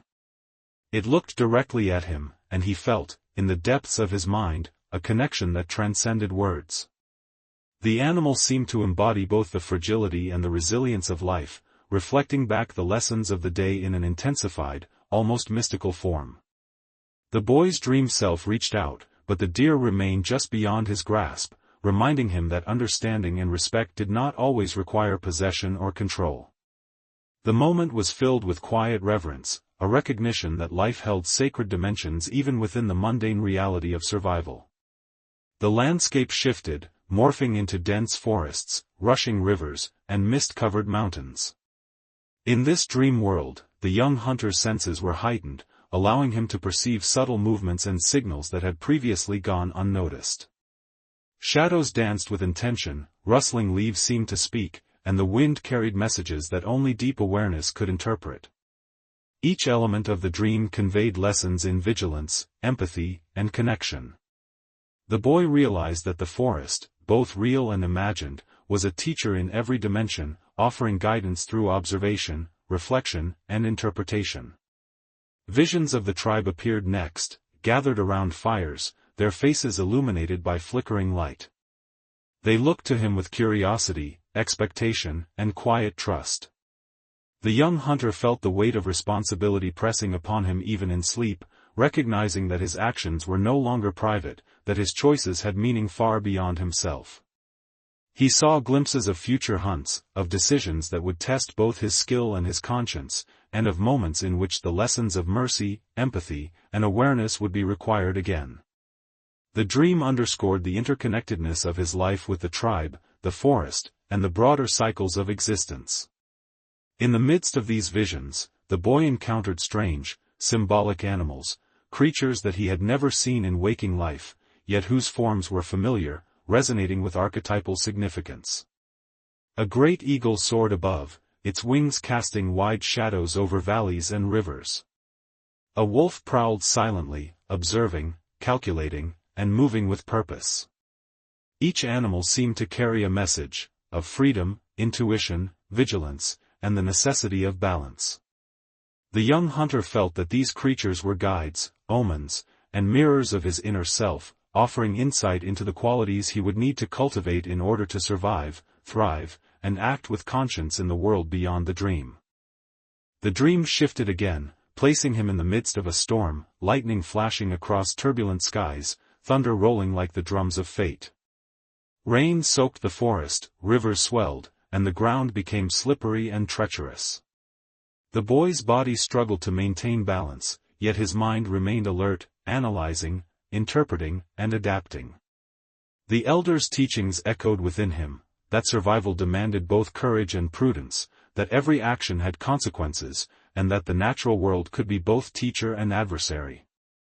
The storm in the dream was a metaphor, a vivid reminder that challenges, external and internal, would arise, and that true mastery required preparation, awareness, and the integration of ethical discernment into every choice. He dreamed of paths diverging in the forest, some illuminated by sunlight, others shrouded in shadow. Each path represented a choice, a consequence, a moral dimension of his journey. Days passed, yet the memory of the deer lingered in the young hunter's mind like an echo that refused to fade. He moved through the forest with heightened awareness, noting every rustle, every footprint, every subtle sign of life around him. It was as if the forest itself had acknowledged the act of mercy he had shown, allowing him to perceive deeper layers of connection between predator and prey, hunter and hunted, life and consequence. Then, unexpectedly, the deer returned, stepping cautiously from the cover of trees into the glade where sunlight fell in warm, dappled patterns. Its gaze met his once more, calm yet aware, as if recognizing the boy and the choice he had made. The young hunter froze, heart pounding, feeling a complex mix of excitement, reverence, and uncertainty. This was not merely an opportunity to hunt, it was a reunion shaped by prior choices, a continuation of a silent conversation initiated days before. The deer moved deliberately, muscles taut, yet without fear, aware of his presence but not threatened by it. In that moment, the boy understood that life could respond to restraint, that his previous act of mercy had created trust, and that the world was capable of subtle reciprocity. Every movement carried meaning, every glance was weighted with awareness, and every breath held significance. The forest around them seemed to pause, as if observing this delicate encounter. Birds fell silent, leaves ceased their gentle rustling, and even the wind slowed its passage through the branches. Time felt elongated, stretched into a contemplative space where hunter and prey existed in balance. The young hunter's senses were at their peak. He felt the faint vibration of the earth beneath his feet, smelled the subtle scent of the deer's fur, and noticed the minute twitching of its ears as it scanned the surroundings. Every detail conveyed a narrative, a silent dialogue, and he was attuned enough to interpret it. He recalled the elders' teachings, that hunting was not merely about survival, but about understanding the intricate rhythms of the forest, respecting life, and aligning action with conscience. The deer before him embodied these lessons, presenting an opportunity not for immediate gain, but for reflection and growth. The boy considered his choices carefully, weighing hunger against empathy, instinct against observation, and action against restraint. Each moment was a test of character, a meditation on morality, and a lesson in the interconnectedness of existence. As he observed the deer, the young hunter felt the echoes of his dreams, the symbolic animals, the storm, the diverging paths, resonate within him. The return of the deer was not merely chance, it was an extension of the lessons embedded in both his conscious and subconscious mind. He realized that every decision in the forest carried ripples far beyond the immediate moment, influencing patterns of life, relationships within the tribe, and his own evolving understanding of morality. To act impulsively would disregard these lessons, to move with awareness and restraint would honor them. The deer shifted its stance, grazing cautiously while remaining fully alert. Its movements were fluid, deliberate, and graceful, demonstrating both the instinct for survival and a trust born of previous restraint. The young hunter felt a sense of kinship, a recognition that they were connected through a shared awareness of consequence and observation. He understood that this encounter was not about domination, but about coexistence, about understanding that survival and empathy could coexist in ways that were subtle, profound, and transformative. Every fiber of his being was attuned to the moment. He noticed the way sunlight highlighted the contours of the deer's muscles, the shimmer of its fur in the gentle breeze, and the rhythm of its breathing. The forest itself seemed to lean in, offering cues, guidance, and subtle reassurance.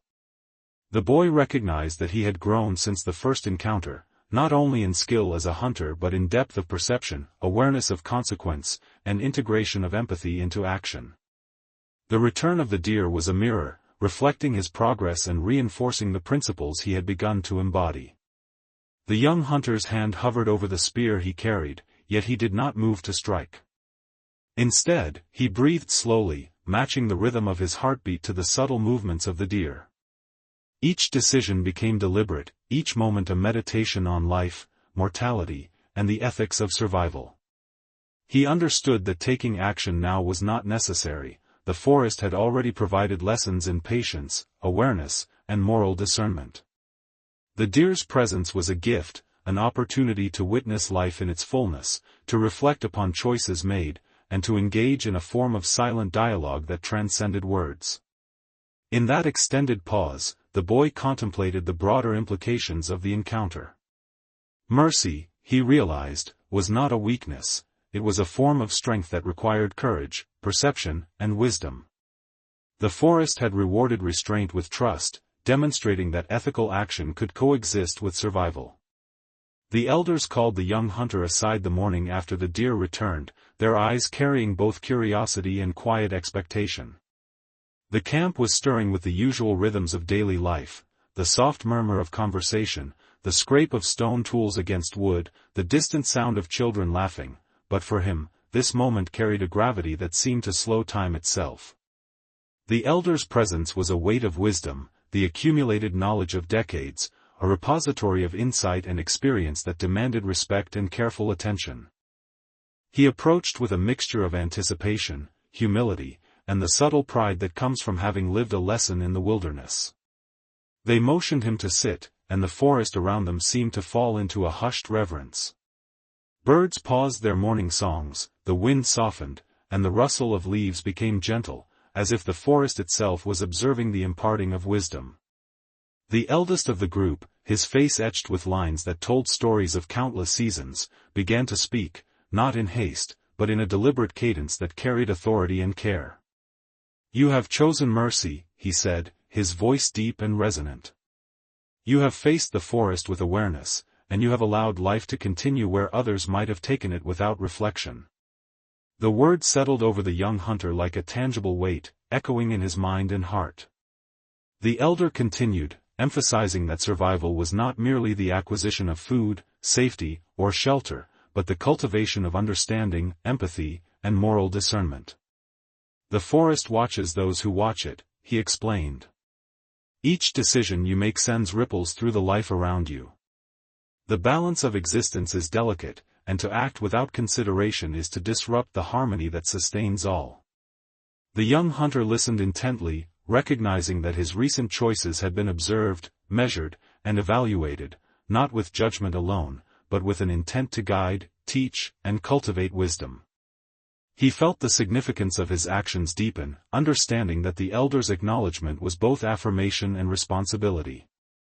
The conversation turned to the subtle interplay between action and restraint, between necessity and ethical consideration. The elders described hunting not as a mere act of survival, but as an intricate dance with the forest itself, where observation, reflection, and awareness were as important as speed, skill, and strength. The young hunter realized that every encounter with life, whether predator or prey, was a potential lesson in understanding, empathy, and the interconnectedness of existence. The elder's words reinforced what the forest had been teaching him in whispers, dreams, and encounters, that true mastery encompassed both physical and moral dimensions, integrating courage with conscience, action with reflection. The eldest then spoke of history and lineage, recounting stories of hunters who had demonstrated both skill and ethical insight, whose choices had shaped not only their survival but the evolution of the tribe's collective understanding. These tales illustrated the profound consequences of restraint, patience, and awareness, showing how one individual's actions could ripple across generations. The young hunter recognized that he was now part of this continuum, a living participant in the ongoing transmission of knowledge, morality, and survival wisdom. The elder's narratives connected his personal growth to a broader human story, one that intertwined the practicalities of life with philosophical insight. He reflected on the deer, its cautious return, and the silent acknowledgement between them. The elders described such moments as rare and profound opportunities, where the forest itself allowed humans to witness the consequences of their ethical choices. Mercy, they explained, was not a weakness, nor a surrender, it was an act of courage that required awareness, patience, and empathy. The young hunter understood that this principle extended beyond hunting. It applied to all aspects of life, from interactions within the tribe to the broader engagement with the natural world. His experience had become a microcosm of the forest's teachings, a living example of the integration of conscience into survival. The elders also emphasized observation as a tool of understanding. "To watch is to learn," one said.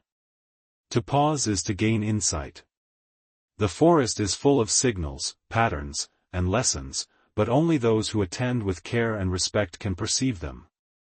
Your actions today have shown that. You can observe without immediate impulse, and that awareness is a strength." The boy considered the countless subtle signs he had noted in recent days, the rustle of leaves, the flicker of light, the faint tracks of animals, and realized that these observations had guided him to ethical action, demonstrating that mastery encompassed both perception and moral judgment. The discussion then touched on fear, courage, and moral discernment. The elders explained that fear was not the enemy of action, but a guide that sharpened awareness, reinforced preparation, and demanded reflection.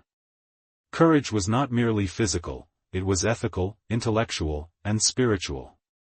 By choosing mercy in the moment of potential gain, the young hunter had demonstrated courage of a profound kind, one that integrated insight, empathy, and reflection into the act of survival.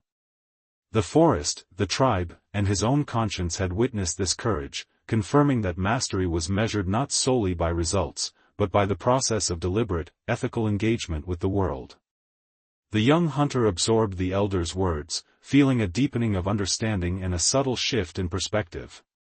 He realized that wisdom was a living, dynamic process, one that required constant observation, reflection, and adjustment. Survival was not a series of isolated events, it was a continuous negotiation between necessity and morality, between instinct and awareness.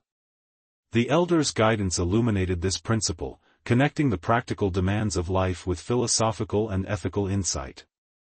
Every choice he made, every step he took in the forest, was now layered with deeper significance, linking action to consequence, reflection to growth, and skill to conscience. They spoke finally of legacy, the responsibility of one generation to guide and influence the next. The young hunter recognized that he had become both student and exemplar, that his choices would inform the tribe's understanding, and that the forest itself would continue to offer lessons shaped by his attentiveness and moral engagement. The elder's words instilled a sense of continuity, reminding him that individual actions were embedded in a broader story of life, survival, and human understanding. The forest and the tribe were teachers, witnesses, and partners in an intricate moral and practical network that extended far beyond immediate needs. As the conversation concluded, the elders placed their hands briefly on his shoulders, a gesture of acknowledgement, trust, and encouragement. The young hunter felt a surge of quiet pride and deep responsibility.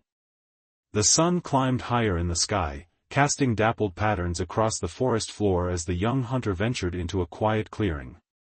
The morning's light illuminated moss-covered rocks, glistening leaves, and the subtle tracks of creatures that had passed through during the night.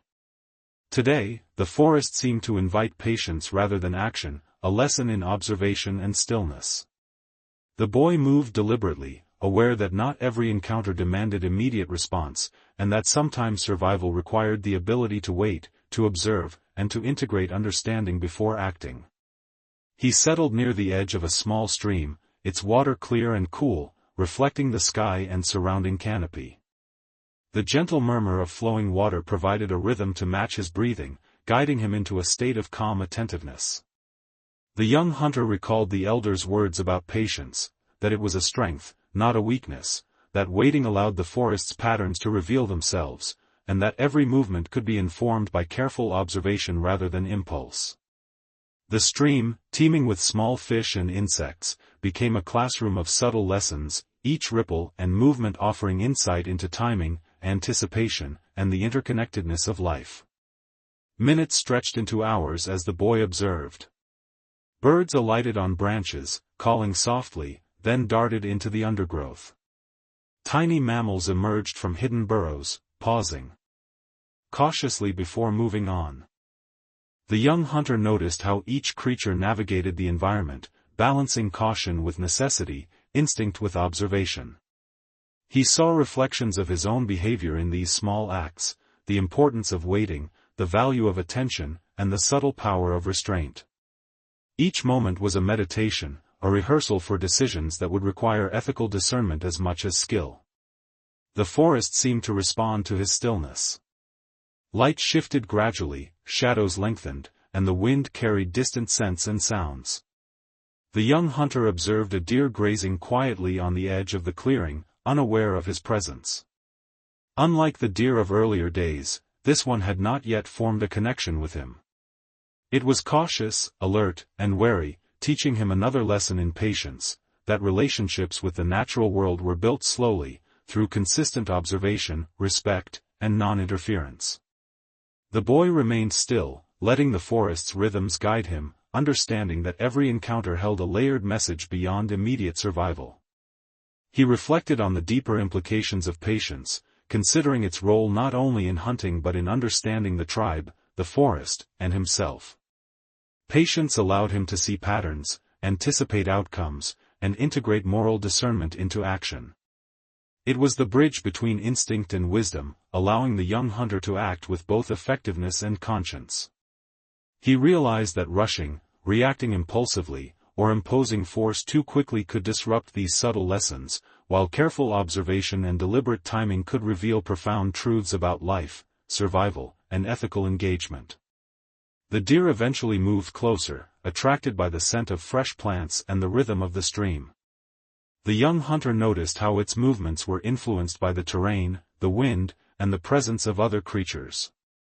Each observation sharpened his understanding of environmental cues, animal behavior, and the importance of restraint.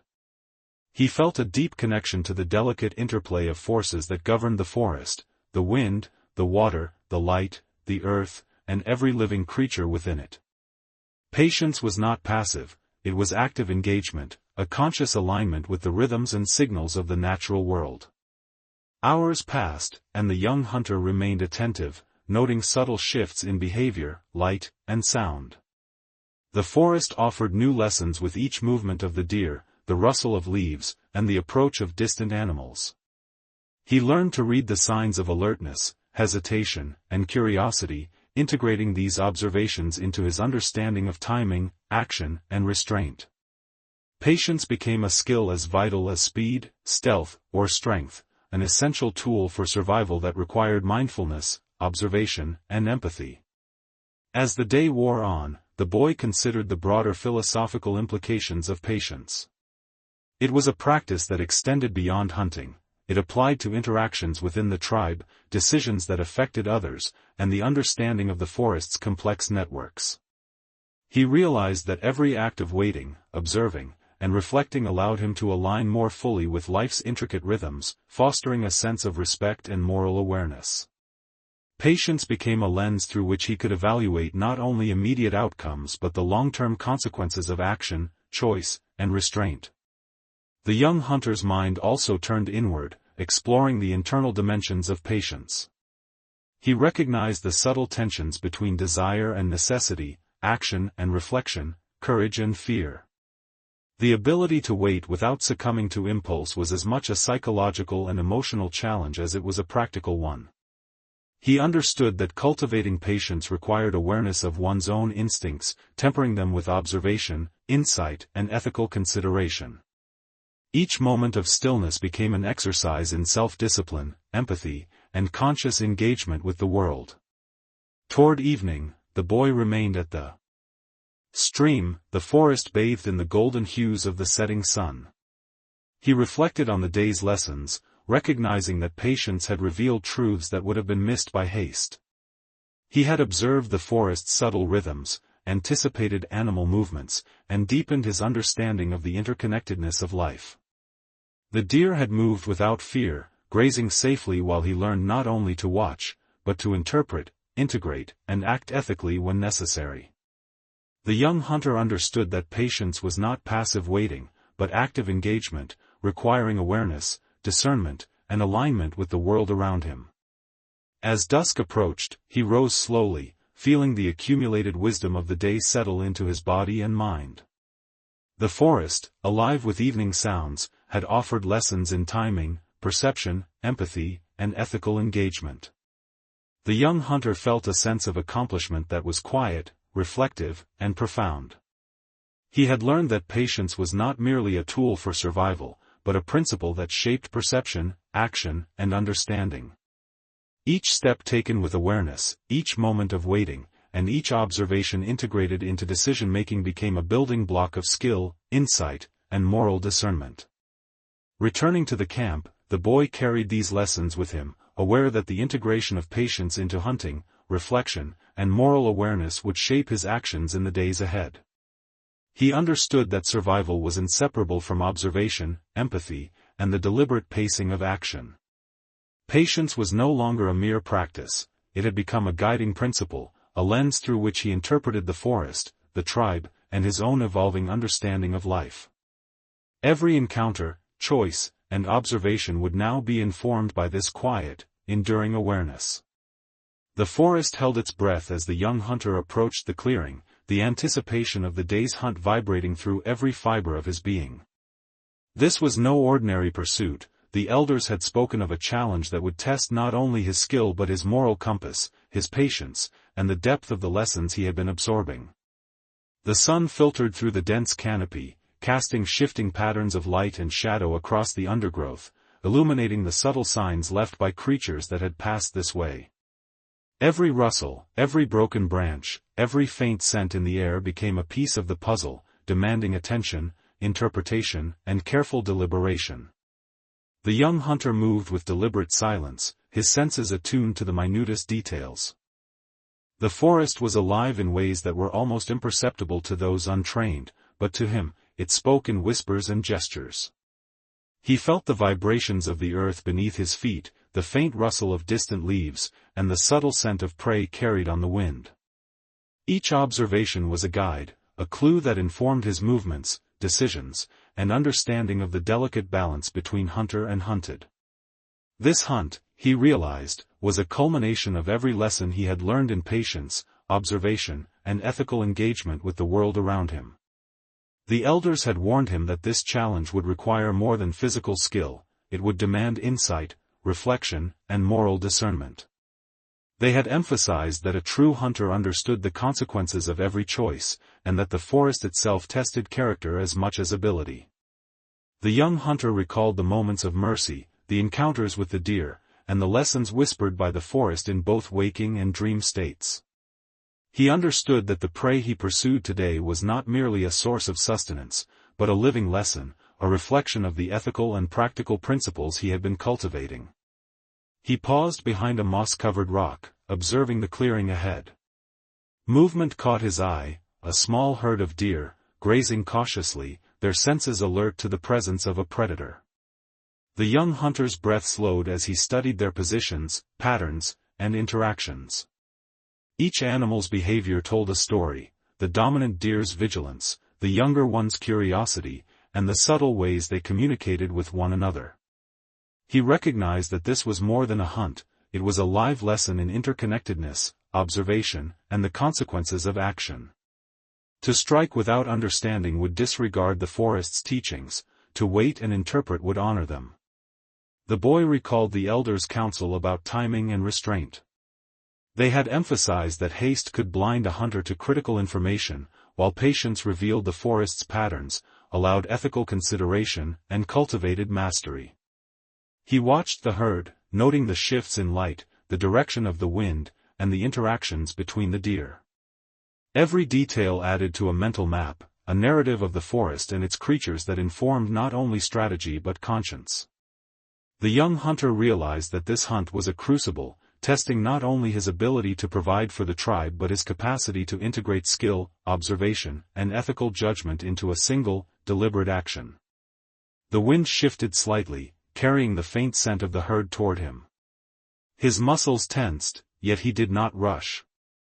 Instead, he breathed slowly, aligning his awareness with the rhythms of the forest and the movements of the prey.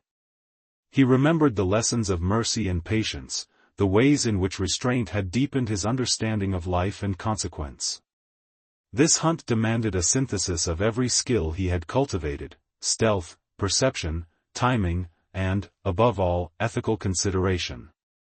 Each choice he made would resonate beyond the moment, shaping both his future and the relationship between the tribe, the forest, and the living creatures within it. The young hunter advanced slowly, carefully, every movement deliberate and informed. He observed the herd from multiple angles, noting paths, potential escape routes, and patterns of vigilance. He recognized the herd's awareness and intelligence, their subtle communication and collective strategy. The boy understood that this was not a simple contest of strength or speed, but a complex negotiation with life itself, requiring insight, empathy, and ethical judgment. Every step brought him closer, yet each also offered time for reflection, consideration, and alignment with the principles he had been learning. Suddenly, a deer lifted its head, ears twitching, nostrils flaring. The young hunter froze, sensing the tension in the clearing. He could strike now, seize the opportunity, and fulfill the practical requirement of survival. Yet, instinct and ethics converged in him, reminding him of the lessons of mercy, patience, and observation. To act without full awareness would betray the understanding he had been cultivating, to wait, interpret, and choose carefully would honor it. The forest seemed to hold its breath, amplifying the gravity of the moment, as predator and prey existed in a suspended dialogue of awareness and consequence. Minutes passed, each loaded with potential, tension, and significance. The young hunter observed the herd, integrating subtle cues, shifts in stance, flickers of movement, the gentle sway of tails, and the direction of gaze. Each detail added to a complex narrative, a story that informed not only strategy but moral discernment.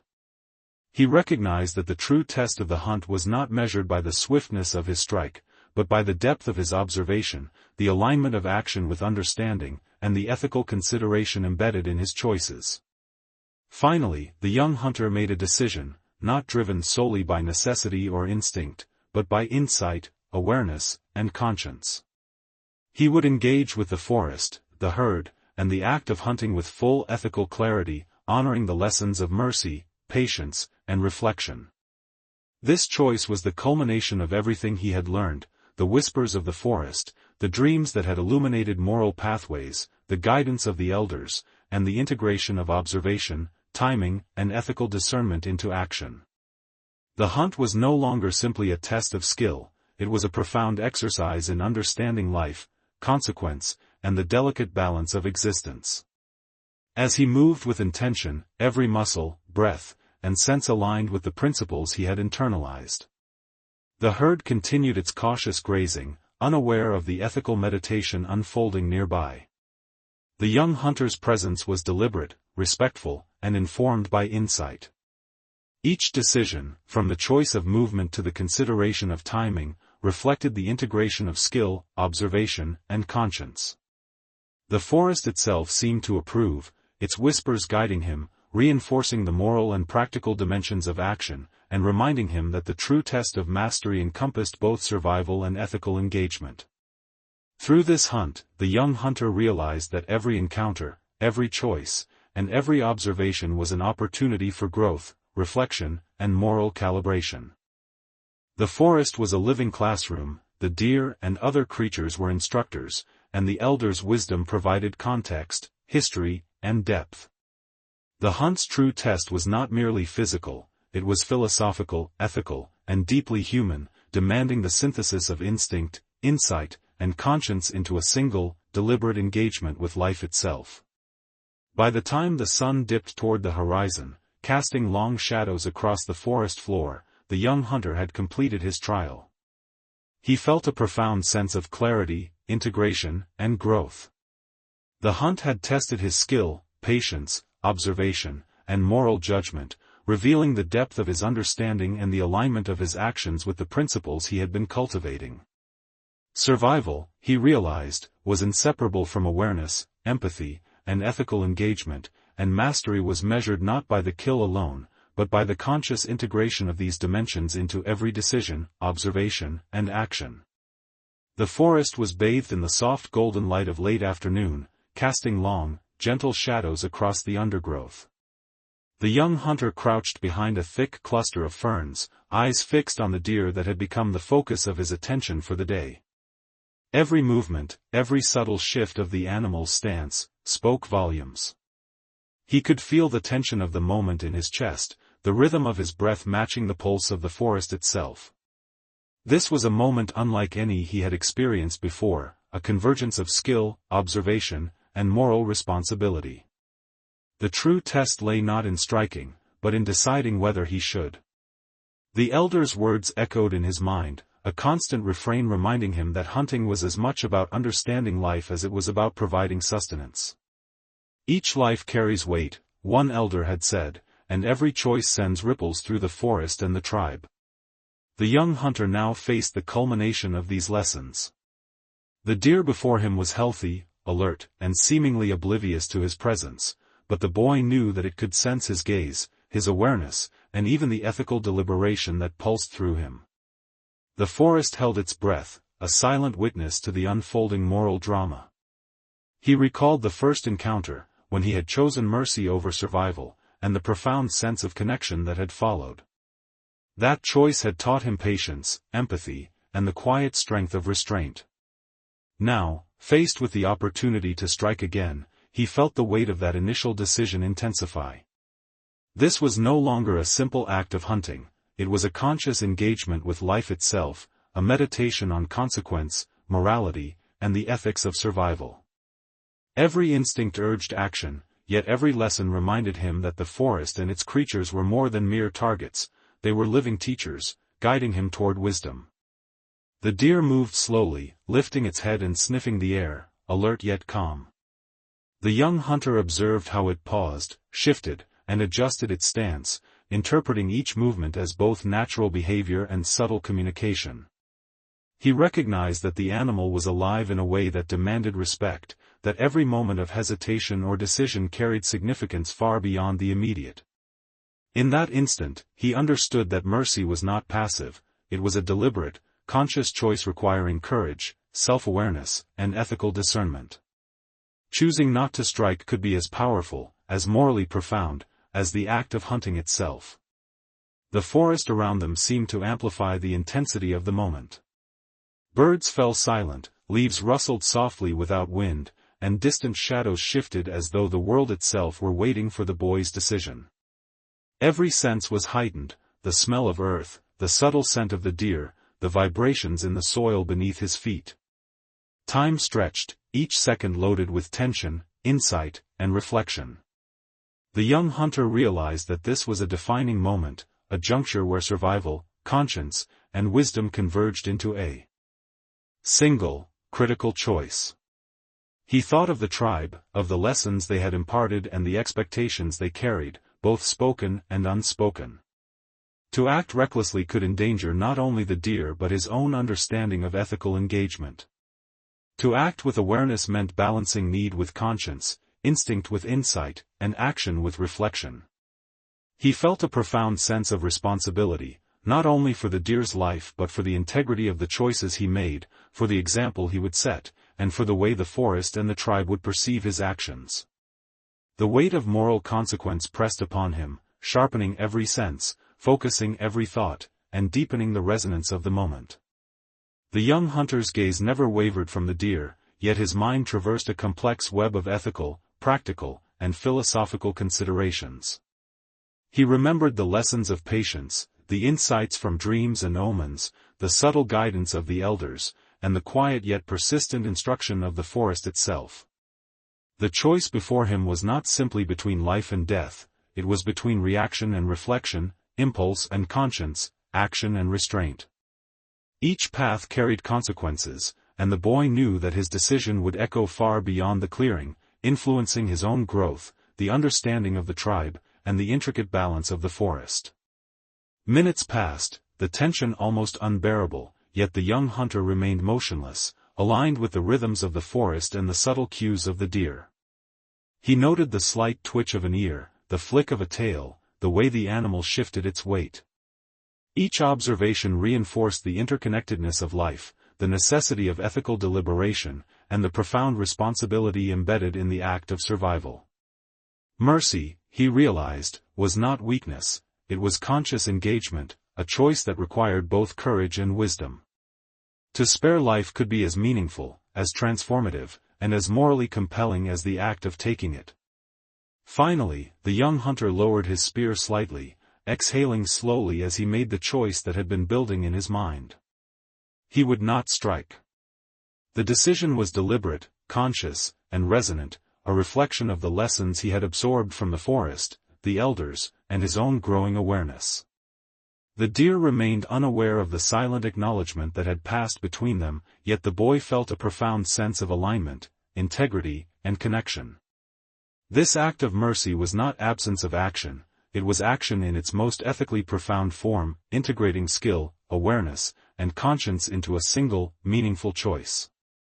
The deer moved on eventually, grazing calmly and disappearing into the protective embrace of the forest. The young hunter remained in place for several moments longer, allowing the impact of the decision to settle into his body and mind.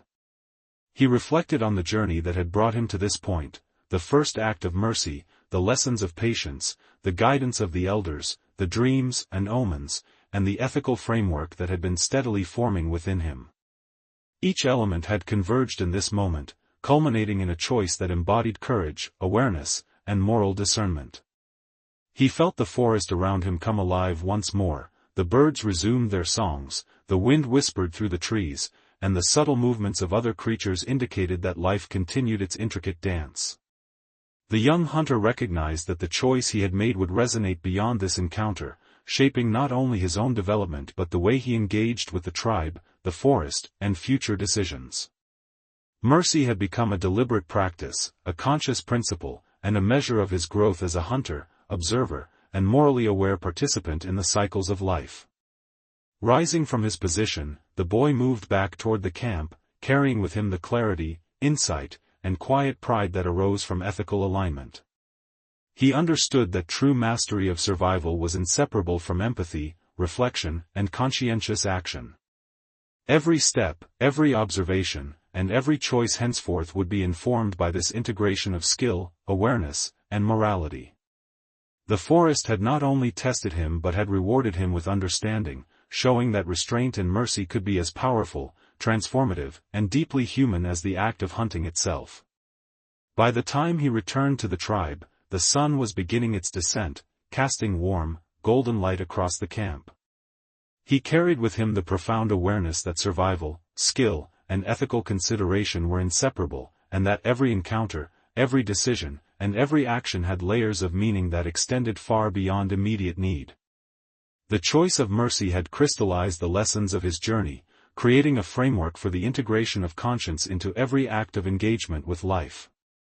The young hunter was no longer simply a participant in survival, he was a thoughtful, morally aware, and conscious presence within the forest, the tribe, and the intricate web of life that surrounded him. Night had fallen over the forest, and the tribe gathered around the communal fire, its warm glow flickering across their faces, illuminating lines of experience, curiosity, and quiet reflection. The young hunter settled nearby, the events of the day, every observation, decision, and choice, still vivid in his mind. The firelight danced on the surrounding trees, casting elongated shadows that seemed to merge with the forest beyond, creating a liminal space between the known and the unknown, the tangible and the reflective. It was here, in this quiet, contemplative moment, that he began to process the lessons the day had offered. The crackle of the fire mingled with the soft murmurs of the tribe, creating a rhythm that mirrored his thoughts. He reflected on the deer, its cautious return, and the choice of mercy that had defined the day. That single decision, simple in appearance, had rippled through his understanding of life, survival, and ethical engagement. The fire seemed to amplify the significance of these reflections, its light illuminating not just the faces around him, but the intricate patterns of thought, insight, and awareness that were forming within his own mind.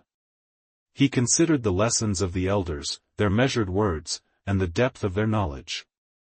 Each story, each caution, each reflection had been a piece of the larger framework he was now assembling within himself.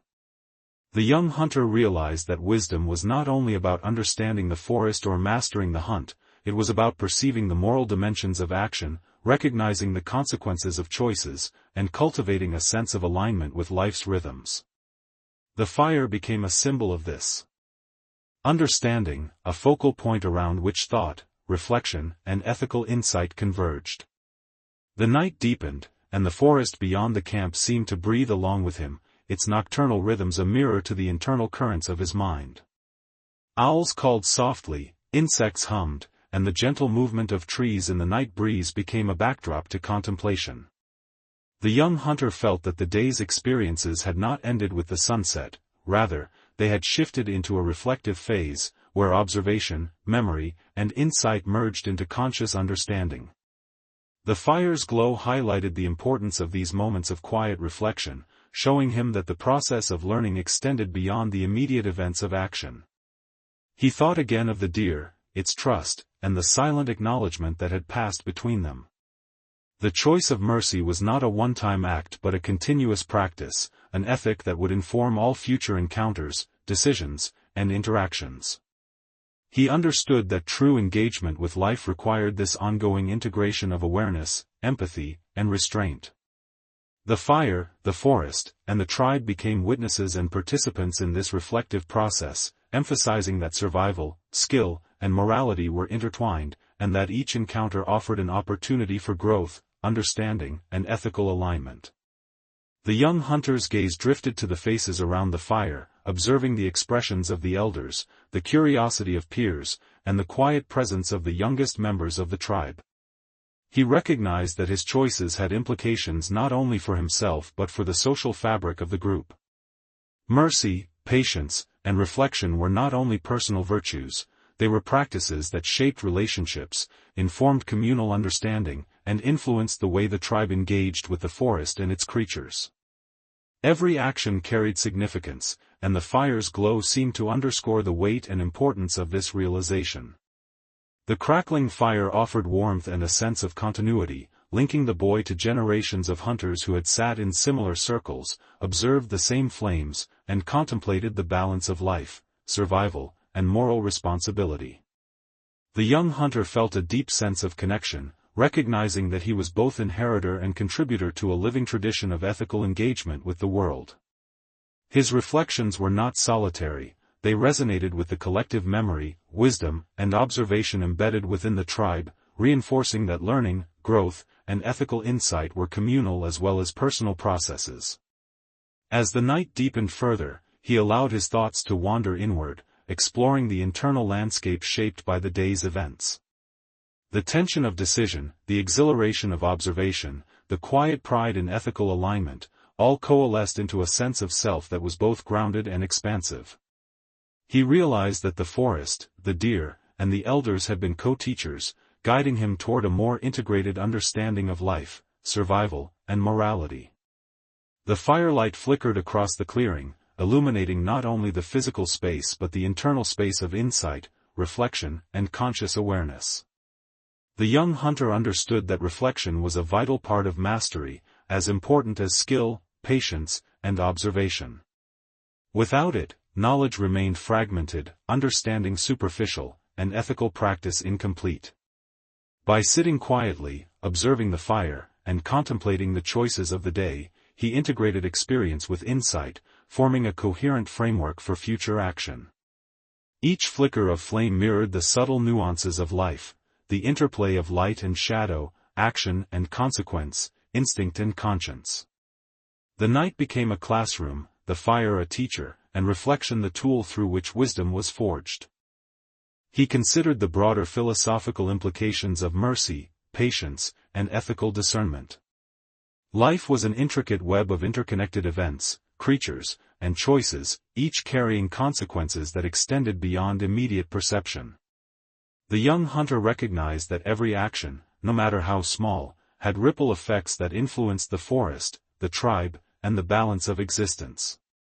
Reflection allowed him to perceive these connections, anticipate outcomes, and align his actions with principles that transcended momentary need. The fire, steady and enduring, symbolized the constancy of these lessons, offering light to guide both thought and action. Finally, the young hunter allowed himself a quiet sense of gratitude, for the forest, the elders, the deer, and the unfolding process of learning that had shaped his day. He recognized that the fire's warmth and light were more than physical, they were a metaphor for insight, awareness, and moral illumination.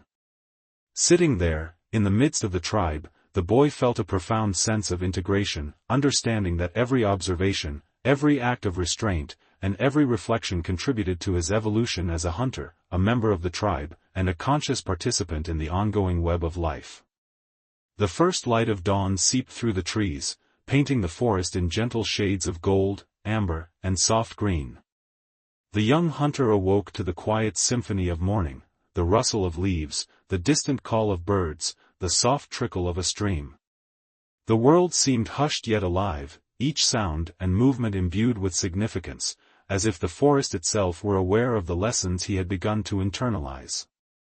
Today, like every day, offered a new opportunity to understand, to reflect, and to engage with life in a conscious, deliberate way. The light filtered through the canopy, illuminating his path, both literal and metaphorical, as he prepared to venture deeper into the forest. He moved slowly, deliberately, noting the subtle signs of life around him, a bird's nest hidden in the crook of a branch, the tracks of a small deer family, the faint scent of morning dew mixed with the earthy fragrance of moss. Every detail was a thread in the intricate web of existence, each observation offering insight into the rhythms, patterns, and interconnectedness of life. The young hunter's senses were heightened, attuned not only to survival but to understanding the broader consequences of action and inaction. The forest was alive with lessons, each waiting to be observed, interpreted, and internalized. As he ventured further, he recalled the events that had shaped his journey, the initial act of mercy, the lessons of the elders, the patient observation at the stream, and the ethical deliberations during the hunt. Each experience had contributed to his evolving understanding of life, morality, and the delicate balance between instinct and conscience. The young hunter felt that his mind was clearer, his awareness sharper, and his sense of purpose more deeply aligned with the rhythms of the forest. Every breath, every step, and every heartbeat seemed part of a larger, intricate pattern that connected him to the forest, the tribe, and the living creatures with whom he shared the land. In a clearing bathed in the soft morning glow, he spotted a solitary deer grazing peacefully. Its presence was unthreatened, its movements graceful, and its awareness heightened. The young hunter paused, taking in the scene, not as a predator, but as an observer and participant in the forest's ongoing dialogue. He understood that every encounter, no matter how brief, carried meaning and offered an opportunity for reflection. Mercy had become not a one-time choice, but a principle woven into the very fabric of his interactions, a lens through which he now perceived the world. He recalled the elders' words about understanding the consequences of one's actions. Each life he encountered, each decision he made, had implications that extended beyond the immediate moment. The forest was not merely a backdrop for survival, it was a living system, responsive to choices, sensitive to presence, and rich with lessons for those who observed attentively. The young hunter had begun to perceive patterns in behavior, shifts in the environment, and subtle cues that guided ethical and effective action. The deer in the clearing was a living embodiment of these lessons, demonstrating the harmony that could exist when patience, observation, and moral awareness were applied. As he watched, the boy noticed how the deer responded to light, wind, and the subtle movements of other creatures nearby.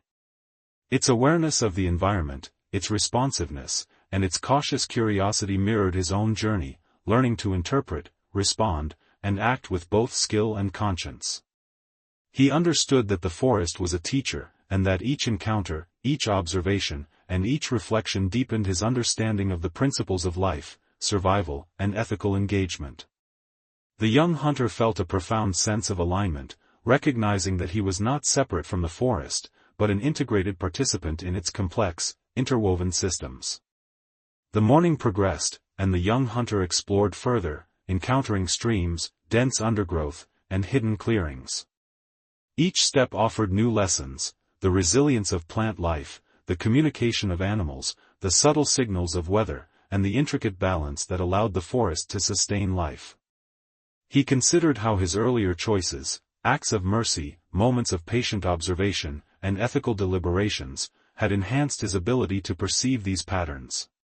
His actions were now informed not only by the need to survive but by a growing understanding of responsibility, empathy, and the interconnectedness of all living things.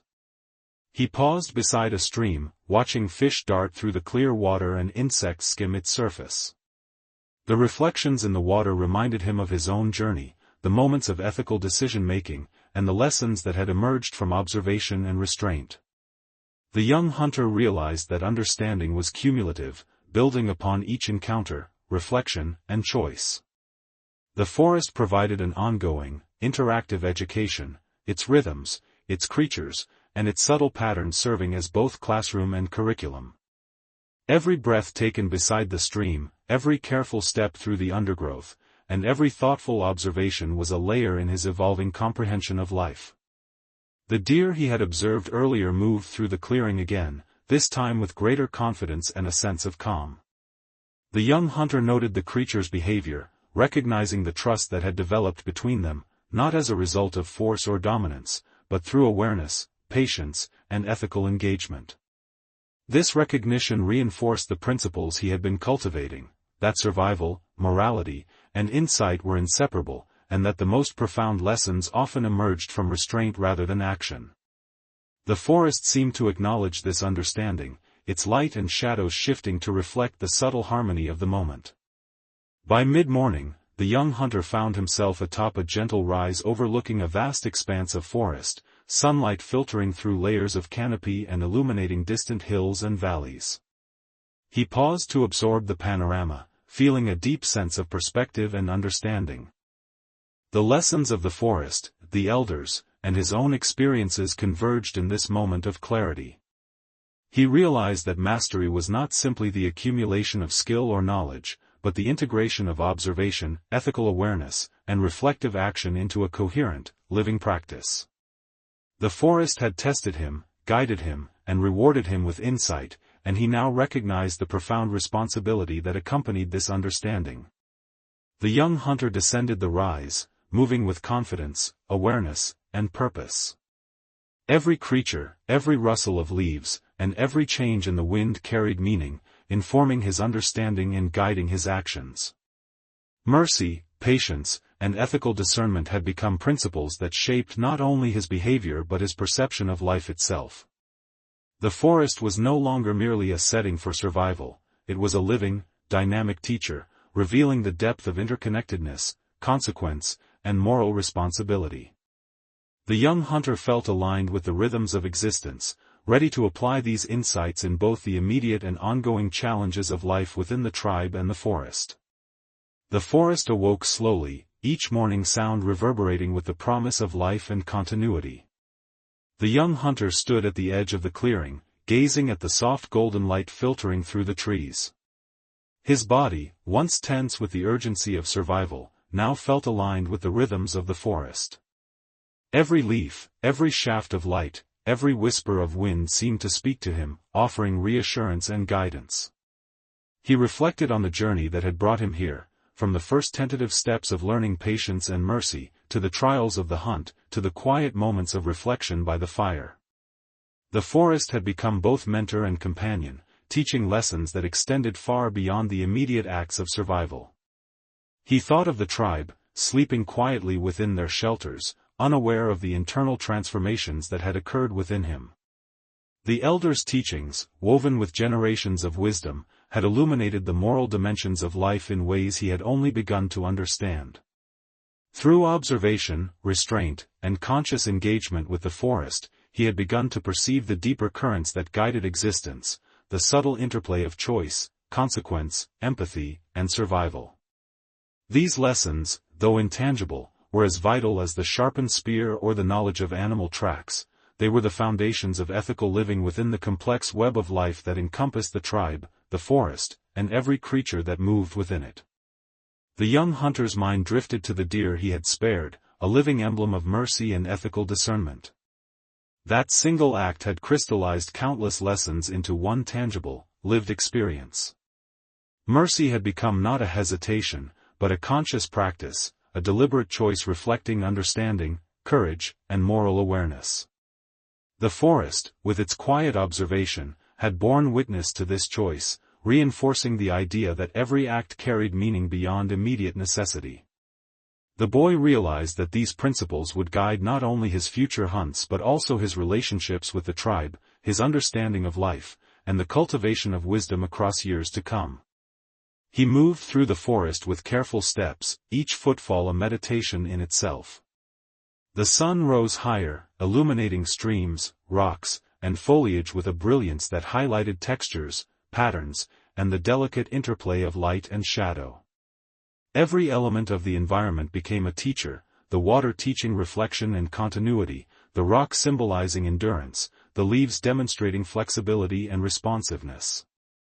The young hunter felt increasingly attuned to these lessons, understanding that mastery of survival was inseparable from awareness, observation, and ethical engagement. Each moment of interaction with the forest reinforced the integration of skill, morality, and reflection into a coherent way of living. The path of the young hunter had not been easy. Every lesson required effort, attention, and emotional courage. He had learned to temper instinct with thought, to balance survival with moral consideration, and to interpret the forest's subtle cues with insight and patience. The trials of the hunt, the quiet moments of observation, and the ethical choices had forged an understanding that was both practical and philosophical, skillful and reflective. The forest had demanded this integration, testing not just physical prowess but the depth of ethical awareness, the ability to consider consequence, and the capacity for empathy toward all living creatures. Returning to the clearing, he paused once more, looking back at the paths he had traveled, the places he had learned patience, the streams where he had reflected, and the spots where the deer had grazed. The landscape itself became a map of his journey, not just through the forest, but through consciousness, ethical understanding, and the cultivation of human awareness. The young hunter realized that the forest had been shaping him as much as he had been navigating it. Every act of observation, every decision, every moment of restraint had contributed to a transformation that went beyond survival, touching the very essence of what it meant to act with awareness and moral insight. He thought about the tribe, and how his growth would ripple outward. The lessons of mercy, patience, and reflection were not meant for solitary practice, they were to be carried into communal life, guiding interactions, shaping decisions, and influencing the ethical framework of the group. The young hunter understood that mastery was not measured solely by individual skill or accomplishment but by the capacity to integrate wisdom into the life of the community. Each act of ethical engagement, every conscious choice, and every moment of careful observation contributed to a legacy that extended beyond himself. As he moved through the morning light, he reflected on the continuity of life and the unbroken chain of knowledge passed down by the elders. He recognized that he was both student and teacher, inheritor and contributor, embedded within a lineage that valued observation, skill, reflection, and moral awareness. The forest, the tribe, and the lessons of the day had coalesced into a profound understanding. Survival and ethical engagement were inseparable, and mastery of life required the integration of knowledge, conscience, and action. The young hunter felt a deep sense of connection to this continuum, aware that his choices and insights were part of a larger narrative stretching back through generations and forward into the future. He approached the edge of the stream where he had spent so many hours observing, learning, and reflecting. The water was calm, its surface mirroring the sky and the canopy above. The young hunter knelt and gazed into the reflection, seeing not only his own face but the reflection of experience, choice, and moral awareness. The acts of mercy, patience, and careful observation were etched into his posture, expression, and demeanor. The forest itself seemed to acknowledge this evolution, the gentle ripple of water reinforcing the idea that each choice carried forward, creating waves that extended beyond immediate perception.